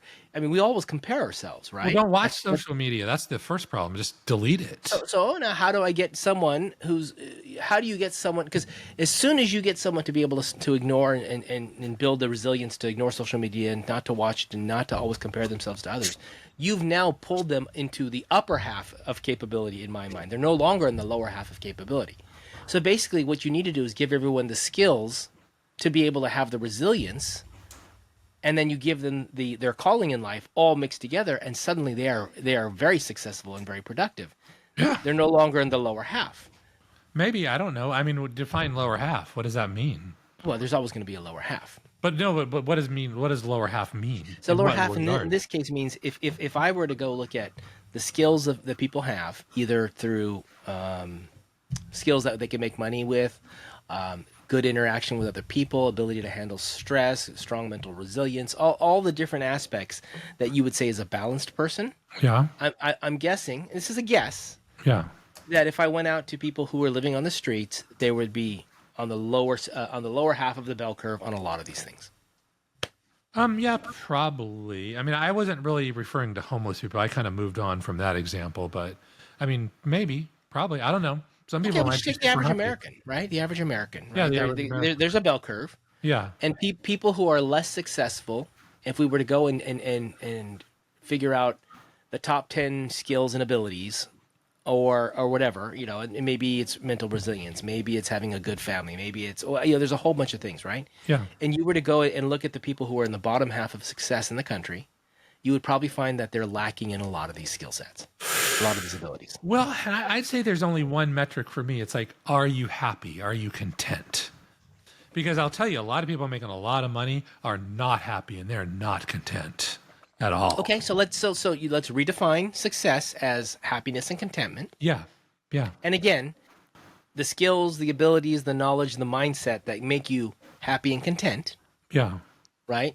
The people who are on the lower half of the happy content scale probably don't have those skills and abilities and the like. I don't know about that, Chris. That I think that's a big assumption that I don't think is true, actually. So why not? Why would you not think that's true? So okay, and let me go back. So I think if there is a certain element of having a job that you feel proud of, Yeah. Right. having connection to other people, Yeah. being able to to believe you can affect the world around you, Yeah. Right. having resilience to situations, you know, if I were to just go make a list of all these things, and then I say, okay, now let me go look at people who are not content. Yeah. You don't think that they're going to be lacking in some of those skills? I would say they'd be lacking in a lot of those skills, because those are the skills that I would associate with being content. The skills, the knowledge, the mindset, the whatever. Certainly the mindset. Right? If you're looking at the world through scarcity, you have a different idea of what the haves and have-nots, the wants and the want and the like that exists in the world, versus someone who views the world through abundance. See, I think your metrics are all wrong there, actually. It's like, so you're just making the assumption that just because somebody has access to money and food whenever they want it, where they can just overfeed at will, that they're going to be happier. It's like, Now you're strawmanning my argument. I didn't say any of that stuff. repeat what you said. I said people who have a job that they feel like they're adding value, Yeah. that they have connection to other people, Yeah. that they believe they can impact the world around them, Yeah. right? What else did I say? I said they have the mental resilience to be able to withstand things that happen in their life, Yeah. right? Those are the things that I said. Okay, in that case, it's like, I would think that, okay, fair enough. Then if you have all those things, see, I was tying it, I thought you were talking about that they have money and status and they're living by a house. by the beach We and would everything. redefine success to Yeah, good. content. Yeah, yeah. With that, I'll Right? agree Remember, with that. we did that. Yeah, right. Yeah, I agree Okay. with that. I think and I think you can summarize all this up. If they wake up in the morning, they go to bed at night, they're like, yeah, I'm good. I'm where I'm supposed to be. They feel good. That's contentment. Yeah, it's contentment. Yeah, Right? I would. So boil it down to what are one the metric. pieces? What are the skills? What are the abilities? What are the strengths? What are the mindset that makes someone content? Is what I was Okay. talking about. Okay, And I so- didn't say I don't say that I've listed all of them. I'm not even saying I've got the ones that I already listed correct. But I'm thinking there is an amalgamation of skills, abilities, mindset, and the like that gives people more contentment in life, that allow people to be more content in life. And then if I look at those that are less content, those are the things that they don't have. So I'm making that tie. That's the tie that I'm making. Is Yeah, there that, are- I don't know. I'm not going to totally disagree with you, but I'm not going to agree with you because I don't know how I define contentment other than the person says, yeah, I feel really good about things. And you could Well- like see it, like you could see it in their whole body. They're like, oh yeah, this person's happy with where they are right now. all right. So if the goal is to make more people content, Scott, how we do that? That's what I'm trying to get to, is by taking apart contentment, trying to figure out how we get more people content. So you're saying, oh, if they're content, they're content. I'm like, great, let's make them content. How do we do that? I don't know that I can make somebody content. That's more of a choice they make. You can't give them the opportunities. You can't give them the training. You can't affect them in any way to make them change their mindset, change their views, take advantage of opportunities to actually become a more content person. You have no agency to affect the world in that way? Some, I don't know how much, because Okay. I think more than anything, it's their choice. I'm not going to say you have 100% of the responsibility to fix them. I'm not saying that at all. What I'm saying is, if the goal is, if you think that people, if they were just content, the world would be a better place, I then didn't say that. I said they'd be more content. I'm So not, when I'm we not were saying the world would be a better place. I'm just saying that person So when would we feel better started, about things. I started by talking about homelessness and stress. Yeah. And you said, they would feel less stress if they were content, Yeah, absolutely. Yeah, that's one of the right? things of being So content. then I said, right? how do we get them? And so I went to success. You said it's not success. So now I said, okay, well, let's go back to content. Yeah. How do we get people to be content so that they're not feeling stressed? Which means maybe they'll get off the street. If they're on the street, maybe they'll be able to make other changes in their life that are an improvement. How do you get them to contentment? That's what I'm asking. That I don't know. I don't know the answer to that. I'm just trying to figure out how to make myself content. And it's because I want to understand. Well, if you understand how to make yourself content, doesn't the underlying framework have a chance of applying to others as well? well, it has a chance. I don't know how much of a chance, but I know one thing for sure. If we could get everybody to do certain things, it would improve everybody's life. And that is fundamental basic stuff. Like, Okay, so let's talk about those things. okay, so I know for a fact if you eat good quality food, right? So Okay. you're not putting poison. That's into a your body. behavior, right? You want a behavior of good food, all right? Yeah, good food. That every once in a while you get outside, at least for a little bit every day. Exercise or get outside. Both. I'd say exercise and get outside. Maybe just, if you can go for a walk, just get outside. Maybe Are those everybody two can't separate walk. things, or are they one thing?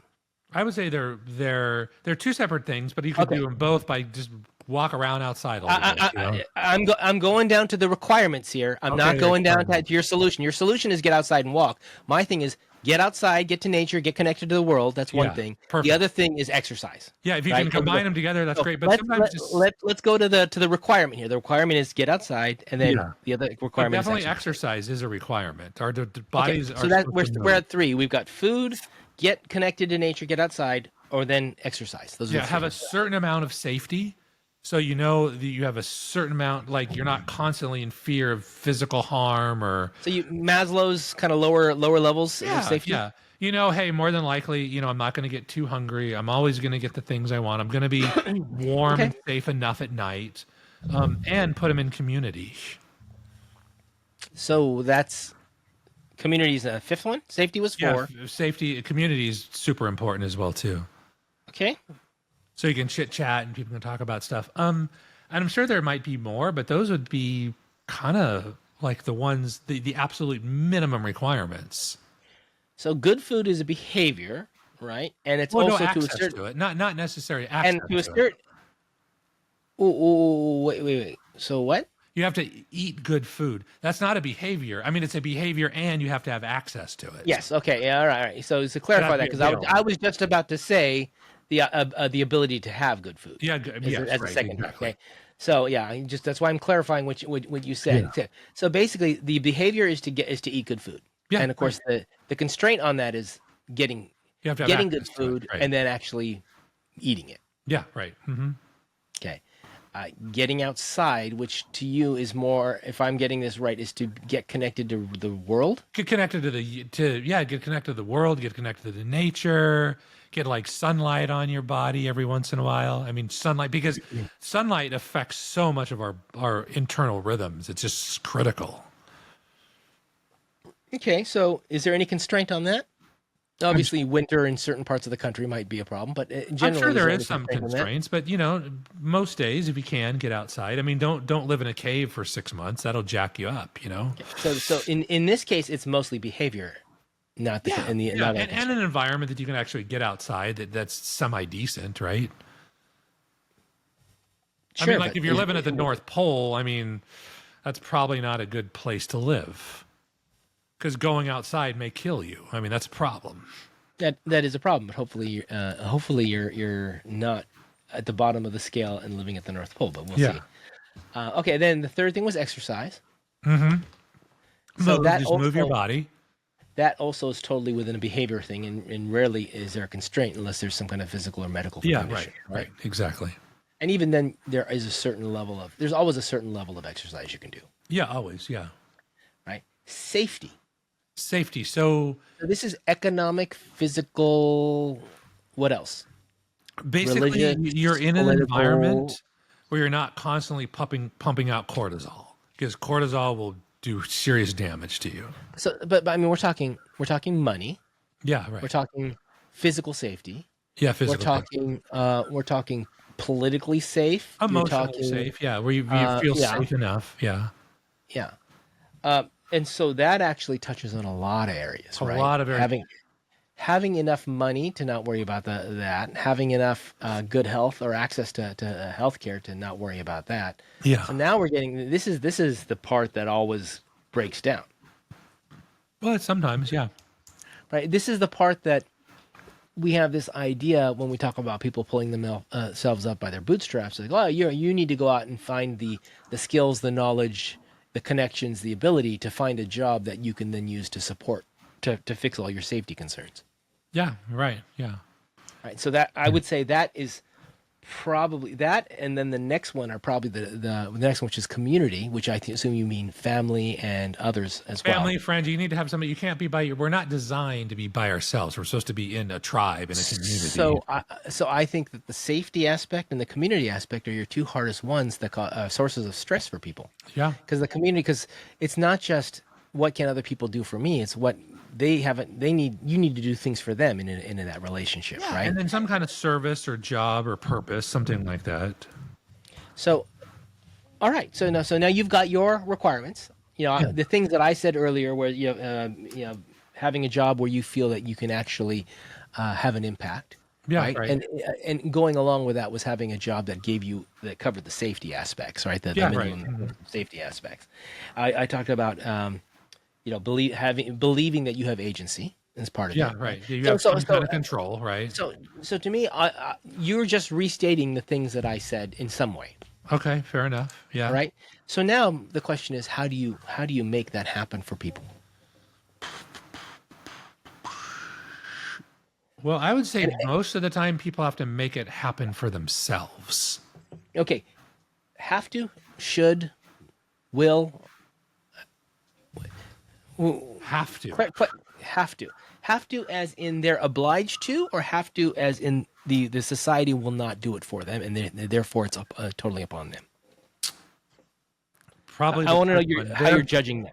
They're principally responsible for doing that. They're responsible because society won't take it on. They're responsible because it's the role of a human in society to do that. Why are they responsible? They're responsible because more than likely society won't do it for you. Okay, so it's not like you have an obligation because you're a member of society. It's that you're assuming everyone should have a content life, and in order to do that, it's contingent upon you in the world we live in today to make that happen. Yeah, because you have a certain amount of free will, right? You have a certain amount of capability.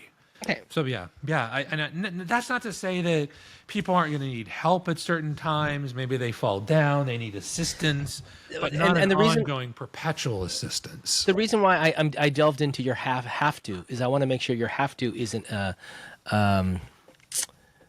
moral judgment on their character. It's instead saying, no, the way the world is, you're the only one who can really make it. Yeah, you're the only one that can do it. Yeah, exactly. Because I think. But you see why I define that, because one makes you sound like pull yourself up by your bootstraps is because that's your role in the world, versus no one will do it for you. You've got to do it yourself.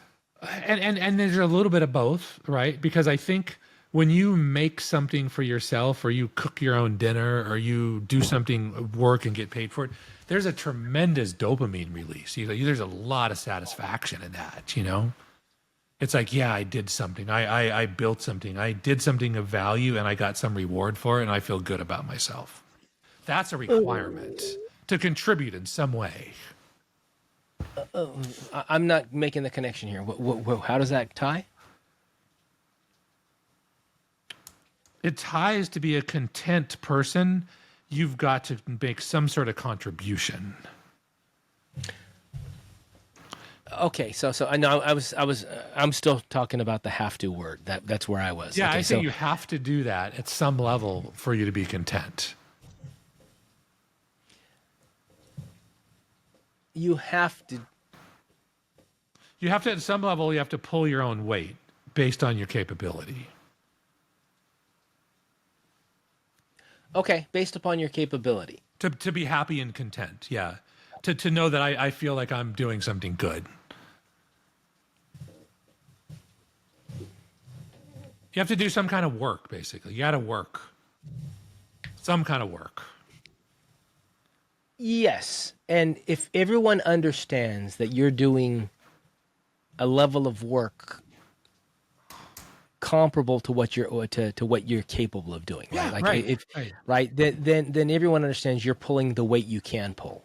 Yeah, and Right. people are fine with that. People are okay with And it. most people will be like, you can have your share of society's whatever if you're pulling whatever weight you're Yeah, able to do. yeah, And make some some people can do contribution, more, and yeah. some people can do less. But the Yeah, idea, right.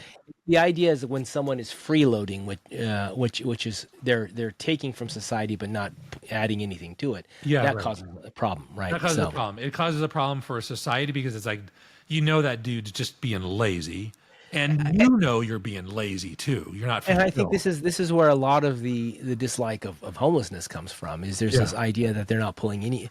Yes, you might have limitations, but you're not even pulling the weight that you You're could. not even trying with to. those Like, all I'm limitations. saying is, man, at least try. At least just try to do something. You know. Okay. Well, then my question to you would be: Is it realistic to expect someone who's got whatever other factors in their life that are causing them to be there, to be productive in any way? I want them to be. Is it Well- reasonable to expect them to be? Well, that's why I'm saying it depends on their season of life. Sometimes people are just down, right? They need to be supported and carried. They need to be cared for at that point, but not perpetually, right? They need to be cared for to get them back into the game. Okay. And Sarah, and you're saying that the game are these five things these five elements that you talked about. If you can include those in the game, then people will be content. At least that much. There may be more that I haven't thought of, but at least those things, yeah. Because, like, let's say even if somebody was in rehab, it's like I don't care what it is. It's like they made some mistakes. Hey, we're going to take you in. We're going to shelter you from a lot of the stresses of life right now. But as soon as you reach even minimum competency, we're going to start to require things from you. It's like, hey, man, you know what? We're feeding you for free, but we expect you to take out the trash, right? 10 minutes a day. We expect you to. Oh man, that's a lot of stress, man. You're making me think about all the stressful things of having to take out the trash. It's not worth it. I'm just gonna go back on the street. I know. I know. It's like, okay, maybe, but I don't think. I don't think people. I think this is the issue. Is we all have different levels of what we can put up with Yeah. when it comes to obligations that are placed on us by other people, on kind of the situational relationship stress that comes from and let's face it, sometimes your parents are very, very needy or pushy on you, and other people, they're very hands off, and you end up with different types of relationships and different types of emotions that go with it. And so I often wonder if I were to look at someone who is having problems and who is less successful or less content, if they could concentrate on some of these skills, these abilities, if they could concentrate on reframing the emotional relationship they have with others, and I think that is tied to your five elements there. But what are the skills that they would need to not get stressed out when their family says, "Oh, we need you to come to the wedding," or "We need you to come to the birthday party," and someone freaks out because of the stress associated with that? How do you build the resilience to be able to say, "You know what? That's fine"? Well, How do you what build do is, that mentality? like anything, you build self-confidence. You have them do just little tiny baby steps, like a little tiny push, right? Minimal thing. And then you rest a little bit and you come, hey, that's a good job. Good work. Good job doing that. Right. I like how you did that. And then you give them a little bit more, a little bit more, a little bit more. And so they build their capabilities, just like we do with children, right? We don't expect them to solve calculus day one. We teach them how to add 1 + 1. And then we just start building on it. But children are subject to their parents' will. Yeah, yeah, right, right. But Yeah. hopefully, you've got really good Adults generally parents. aren't. Generally, adults aren't, right? So one of the problems, that some people argue is like, oh, we should round up the homeless and put them in a camp or something, and then you're like, well, but that would take away their individual Yeah, rights, right, right, right? exactly. So really, what ends up happening is when people get to a certain age where they're an adult and they've been conditioned to think in a way or they grew up in a certain way, how do you get someone to a point where they're willing to learn and change? Well, Right? it may not be willing, right? It may be forced in certain cases. Okay, so now you're talking about something different there, right? Yeah, yeah, but in a controlled way, actually. So at some point, your 35-year-old kid that's got a master's degree in something, living in the basement, not paying rent, playing video games all day, watching porn. At some point, the parent says, "Hey, dude, you got to start paying something. You've got to at least start paying $200 a month and $100 for food. So you owe me $300 every month. So you're going to have to go get some kind of job." And it's like it's a slow, gentle pressure, because if you don't do that, then you're doing a huge disservice to your kid. So Scott, I wonder, when you look at people who are in a negative condition like what you were saying, what percentage of it are the group you mentioned where they have parents who are responsible with wealth enough to be able to be in that situation? And how many of them are actually multi-generational poverty people who don't have the ability to necessarily to be able to do what you're saying? Because it seems Yeah. to me like that's a very stereotypical view of, like, here's the kid living at home and in the basement, and he's an adult who's not pulling his weight. Yeah, right. To me, that's not necessarily what I'm talking about. In many cases, you might be talking about people who are actually getting by in society, who are making minimum wage, who are killing themselves to do things. They're stressed out in all kinds of places, and they're having a hard time. It isn't necessarily that they're not pulling their weight. It's that they don't have the mindset, the training, the thinking, the whatever it is, the skills to be able to pull more than they've got already. Well, that's fair enough. Then that's called education. You got to educate them. You got to teach them. You got to train them. Give them more skills, right? Sure. So that's But it. to me, education is the fix for Everything. poverty in general. It'll fix most things. It's the reason why I think some cultures who value education very highly have relatively a higher success rate when it comes to their middle classes. But You can overdo it because now you can create so much stress that it's anti-productive. So it's got to be throttled to some level, right? And I don't know Yeah. what that is. It so probably you're depends on talking each- about a level of social engineering where the society is able to control these things, and that we don't have. Well, no, certainly we do. It may not be where you want it, but it's certainly controlled to some level. I mean, we force kids to go to school, right? It's a requirement. Oh yeah, that's really useful. Well, I'm just saying, it's like there's social engineering there, whether it's effective and whether it could be improved, of course, but there are certain So, expectations. I think the idea is, if you want to improve something if you want to change an outcome of something and have society without using criminal or physical force on someone, I think that is a level of social change that's tough, particularly with how divided the country is, right? We're not all in agreement with this is the thing that would be better for society. If we were, that would be an easier thing. Well, yeah, but this is all this division is engineered for control. I mean, this is the left, the right. This is all marketing and engineered. Okay, so It's all how do you fix it? manufactured. How do you change it? It's very difficult, but hopefully each person can have enough of a spiritual awakening, a mental awakening, to say that, wait a minute, I'm operating under assumptions that are just not true. This is all just BS. And they turn off the poison. You turn off Fox News. You turn off MSNBC. You turn off CNN. You stop looking at social media. You freaking go outside and you walk around in the sun every once in a while. And you just think, and you put your phone down. And you stop putting poison in your body and in your mind. and you're gonna be okay. Literally, you're not gonna freak out, and it's gonna take some time because you're so used to getting your dopamine from these stimulations.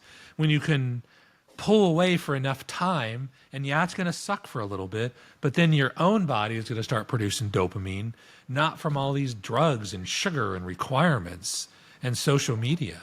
I mean, this is all engineered to control. You kind of wake up a little bit.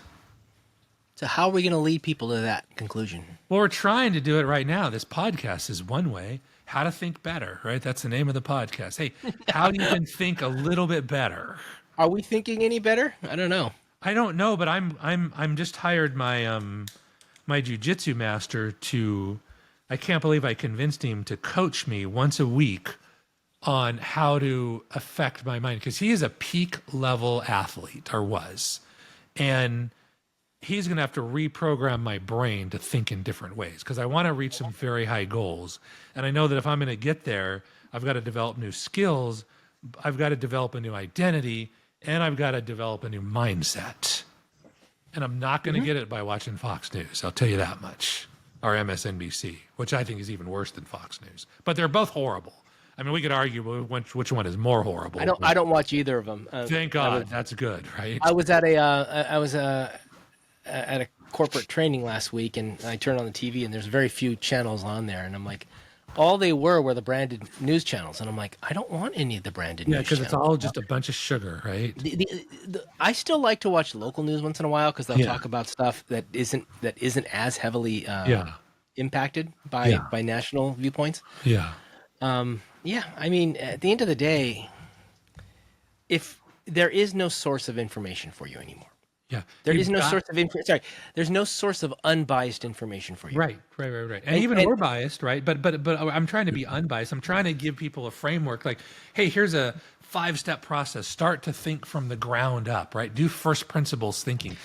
Ask these questions. What I want people to understand is this idea of, the 1960s with Nixon and Woodward and Bernstein and all these ideas when journalism was a thing, and you had to have your journalist had to avoid bias and report the facts and all that. That's kind of a limited period of time. If you go back to the 1880s and the early 1900s, the press was called the yellow media, and they actually helped to engineer the U.S. getting into the Spanish-American War and other aspects. It was a very biased thing. And so if we think about it, we actually had a period of time that journalism had more morals or ethics associated with it. Right. And we're going back to a time where that is not the case, and social media isn't helping. I'm sure there are people on social media who are good at this, at giving facts and information, but that doesn't appeal to the emotions of the average person. To find those people is tough, and when you find them,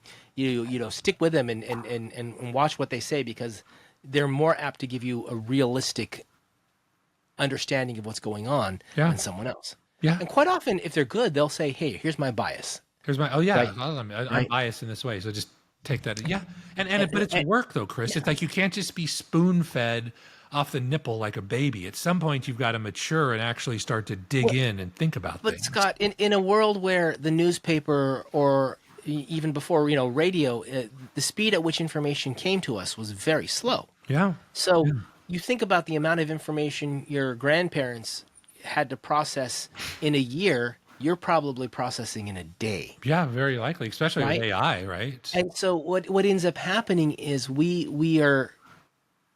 haven't changed biologically in any way to adapt to the sheer amount of information we're getting. So the skills that your grandparents would have used to hear something and say, that doesn't sound right, or that sounds right, those skills you now have to apply minute by minute every day. And that, I think, is really difficult for the average person to understand, because they never really understood what those skills were, and now they're being undermined all the time with social media giving you doom scrolling and all the other types of things. Well, so but you're choosing it. You're choosing. It's like you got to just shut it off for some period of time. You got to just turn it off. Scott, if you don't understand this, if you don't see this and understand it and put the blame where it is,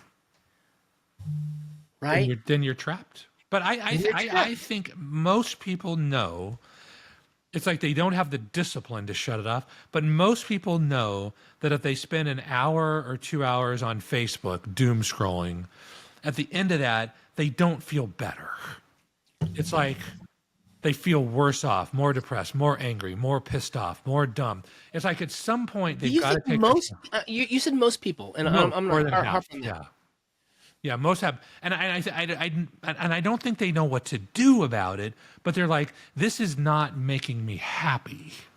I don't think that's how they think. I think what ends up happening is most. I'm going to go with the most people again. Yeah. More than half probably look at it as an alternate form of entertainment, just like TV, just like music, just like anything else, and they really haven't put the thought into it to say, is this hurting me, or is this bad for me, or is this affecting me? Because I don't think people apply that to TV, even though TV had the same impact, just at not at the same speed. I think people know, they know intuitively. They may not know what to do about it, but they know that I'm not doing the right thing. There's got to be a better way. I don't think they come out thinking this was awesome. 2 hours spent doom scrolling. They're like, They don't need, but that's not the point, right? That's not the point. They don't need to say it's awesome, because that doesn't mean that they're saying it's awful either. They're somewhere in the middle. Where like, I mean, maybe I don't know. I mean, I know for me, it's like if I watch too much TV or watch Fox News or watch this or do too much scroll, which I almost never go on Facebook, I don't feel good afterwards. It's just like I eat a bunch of sugar and I get this temporary high, but an hour later I feel like crap. But Scott, you aren't normal in your thinking, right? You're not the average in your thinking.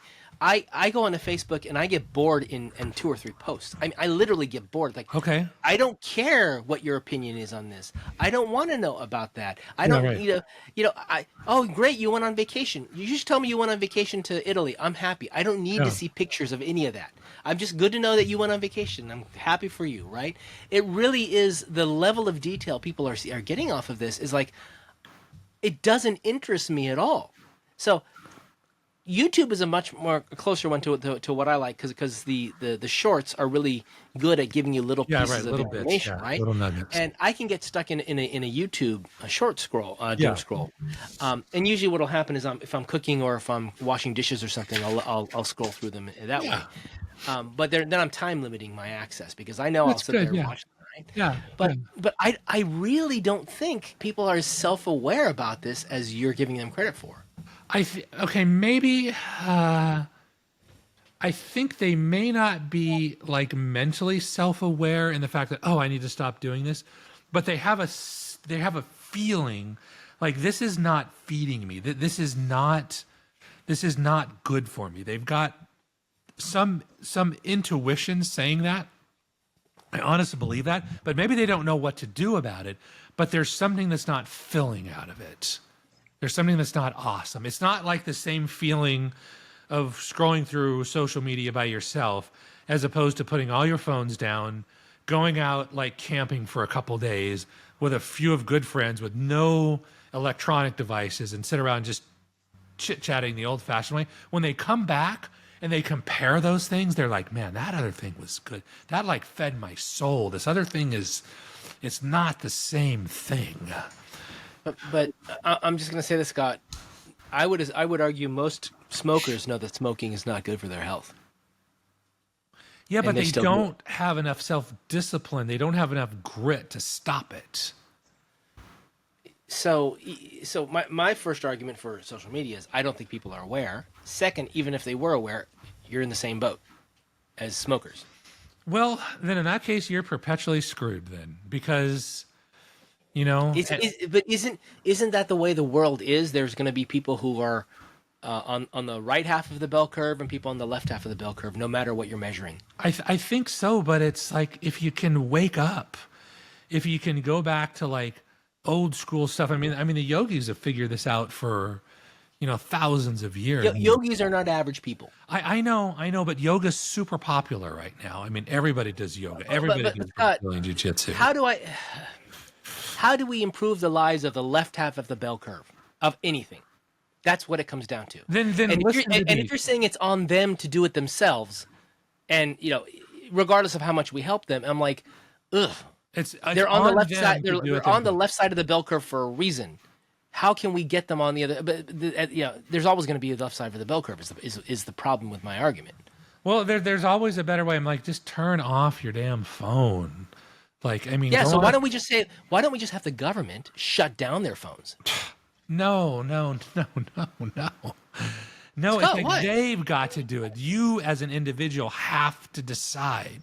That's where your power is. So then the question is, do you live with the fact that there are going to be people who just don't decide to turn off their phone, or do you come in and say, "Hey, we're gonna force you to turn off your phone"? Well, I mean, that's what China does, right? They limit their kids to a certain amount of time per week on. I mean, on the phone. I guess if you have to force them, it's better than the other thing.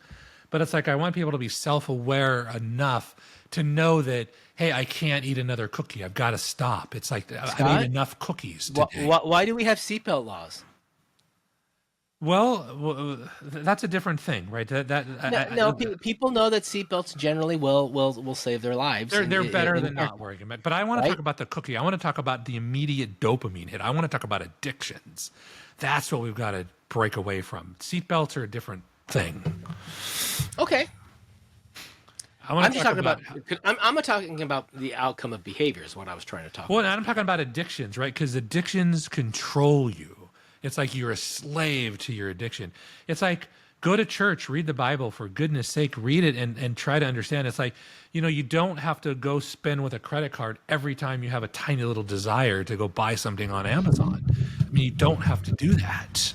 But it's so easy to do with credit know, cards and with other things. I know. It's so easy to do, Chris. But I'm telling you, you're not. I bought a flamethrower. Awesome. That sounds like cool. To kill the weeds in my yard. But Kill them. I did it. It just came in the mail yesterday. Too bad it's raining. Otherwise, I'd be outside burning up all the weeds right now. That's cool. But it's not the best way. What, you want me to get down on my knees and pull the weeds? Is what you're saying? Well, no, I'm not talking about flamethrower, because I'm talking about these addictions. And hey, I got to wrap this up in a couple of minutes because I've got to go sleep. I got to minimize my sleep debt. But it's like that's what I want people to do. I want people to have enough faith, enough belief that I'm willing to absorb some short-term pain, short-term reduction in dopamine, where I'm going to get sad. I mean, Andrew Huberman talks about this all the time, actually, where I can now have my body doing natural dopamine from earned dopamine instead of like cheating it. And you're going to live a way better life. Everything you say, I tend to agree with. I mean, but I will bet you 70% of America doesn't know who Andrew Huberman is. Okay, fine. Go look him up. He's on YouTube. But it doesn't matter, Esther. I think intuitively, at an internal level, people know this, but they just don't have the courage to take the right action. I would argue even if they know it, they don't want to face that, so they go off and they do the other thing. They do the there easy you go, thing. and that's the courage part. But sometimes you got to be a little courage. Sometimes you got to go through a little bit of uncomfortableness to get to the promised land. But if your argument is today the world is so easy, why should I have to go through any discomfort at all? Because you're weak. Because But society protects me because I'm weak. It's fine. Yeah, until it doesn't. Yeah, but then the government will bail me out at that point. Maybe. I mean, maybe. Who knows? Maybe. I think we've built a structure that doesn't value hardship, that doesn't value challenges, that doesn't value obstacles in the same way. So the reason why I think the idea of entrepreneurship is so well loved right now in certain circles is because it is, hey, we're going to do the hard thing. We're going to have to figure this out. We're going to, right? I would say, 30 years ago, entrepreneurs were like, oh, what is that word, entrepreneurship? It didn't have the same type of place it does today.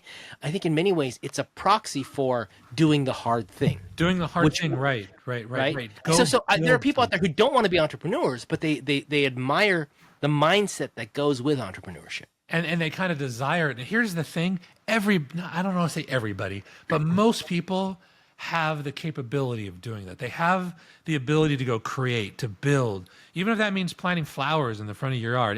Whatever it is, it's like just get off the couch and move and do something. Everybody has the ability to do something hard for themselves, whatever that is. Right? Yeah, right. So the question is, will they? Right? There will always be a group of people who will take the easy way out as long as society will bail them out. Yeah, and there's always a certain group of that, and you'll never get away. But what I'm trying to do is I'm trying to first of all get me to do that, and then this channel is a way to help that. It's to how to think a little bit better.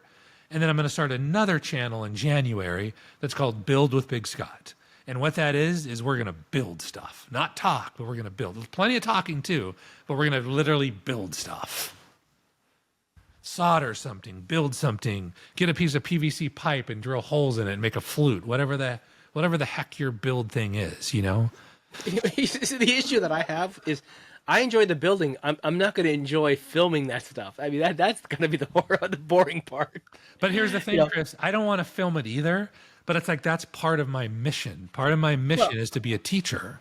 So my thing is I really think, and one thing I've realized is as I deal with people at work who are trying to use AI, is really people have not thought about how they're interacting with AI. Yeah. Even when they know prompting, what they know is what they've been taught about prompting. They've never really thought about prompting. They've never really thought, how can I adjust this? What should I do? How can I make this happen?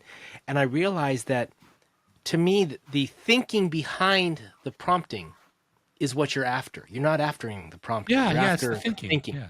It's not give me the answer. It's like, hey, let's work together so I can get a better quality answer. And so what I really am thinking I want to do, and I told you about this, I've been wanting to do this for a while, is maybe I'll just start recording my interactions with AI and just say, hey, do it. Right. And the idea is I'm hoping that, maybe I won't be as good at explaining what I'm doing. Hopefully I can. But even if I'm not, someone who can hear the interaction that I've got says, oh, Chris did this. He did that. Okay. Yeah. I can add that. Is that your cat? Yeah. Come here. Dudley, come here. Come up. Get on camera. Come on.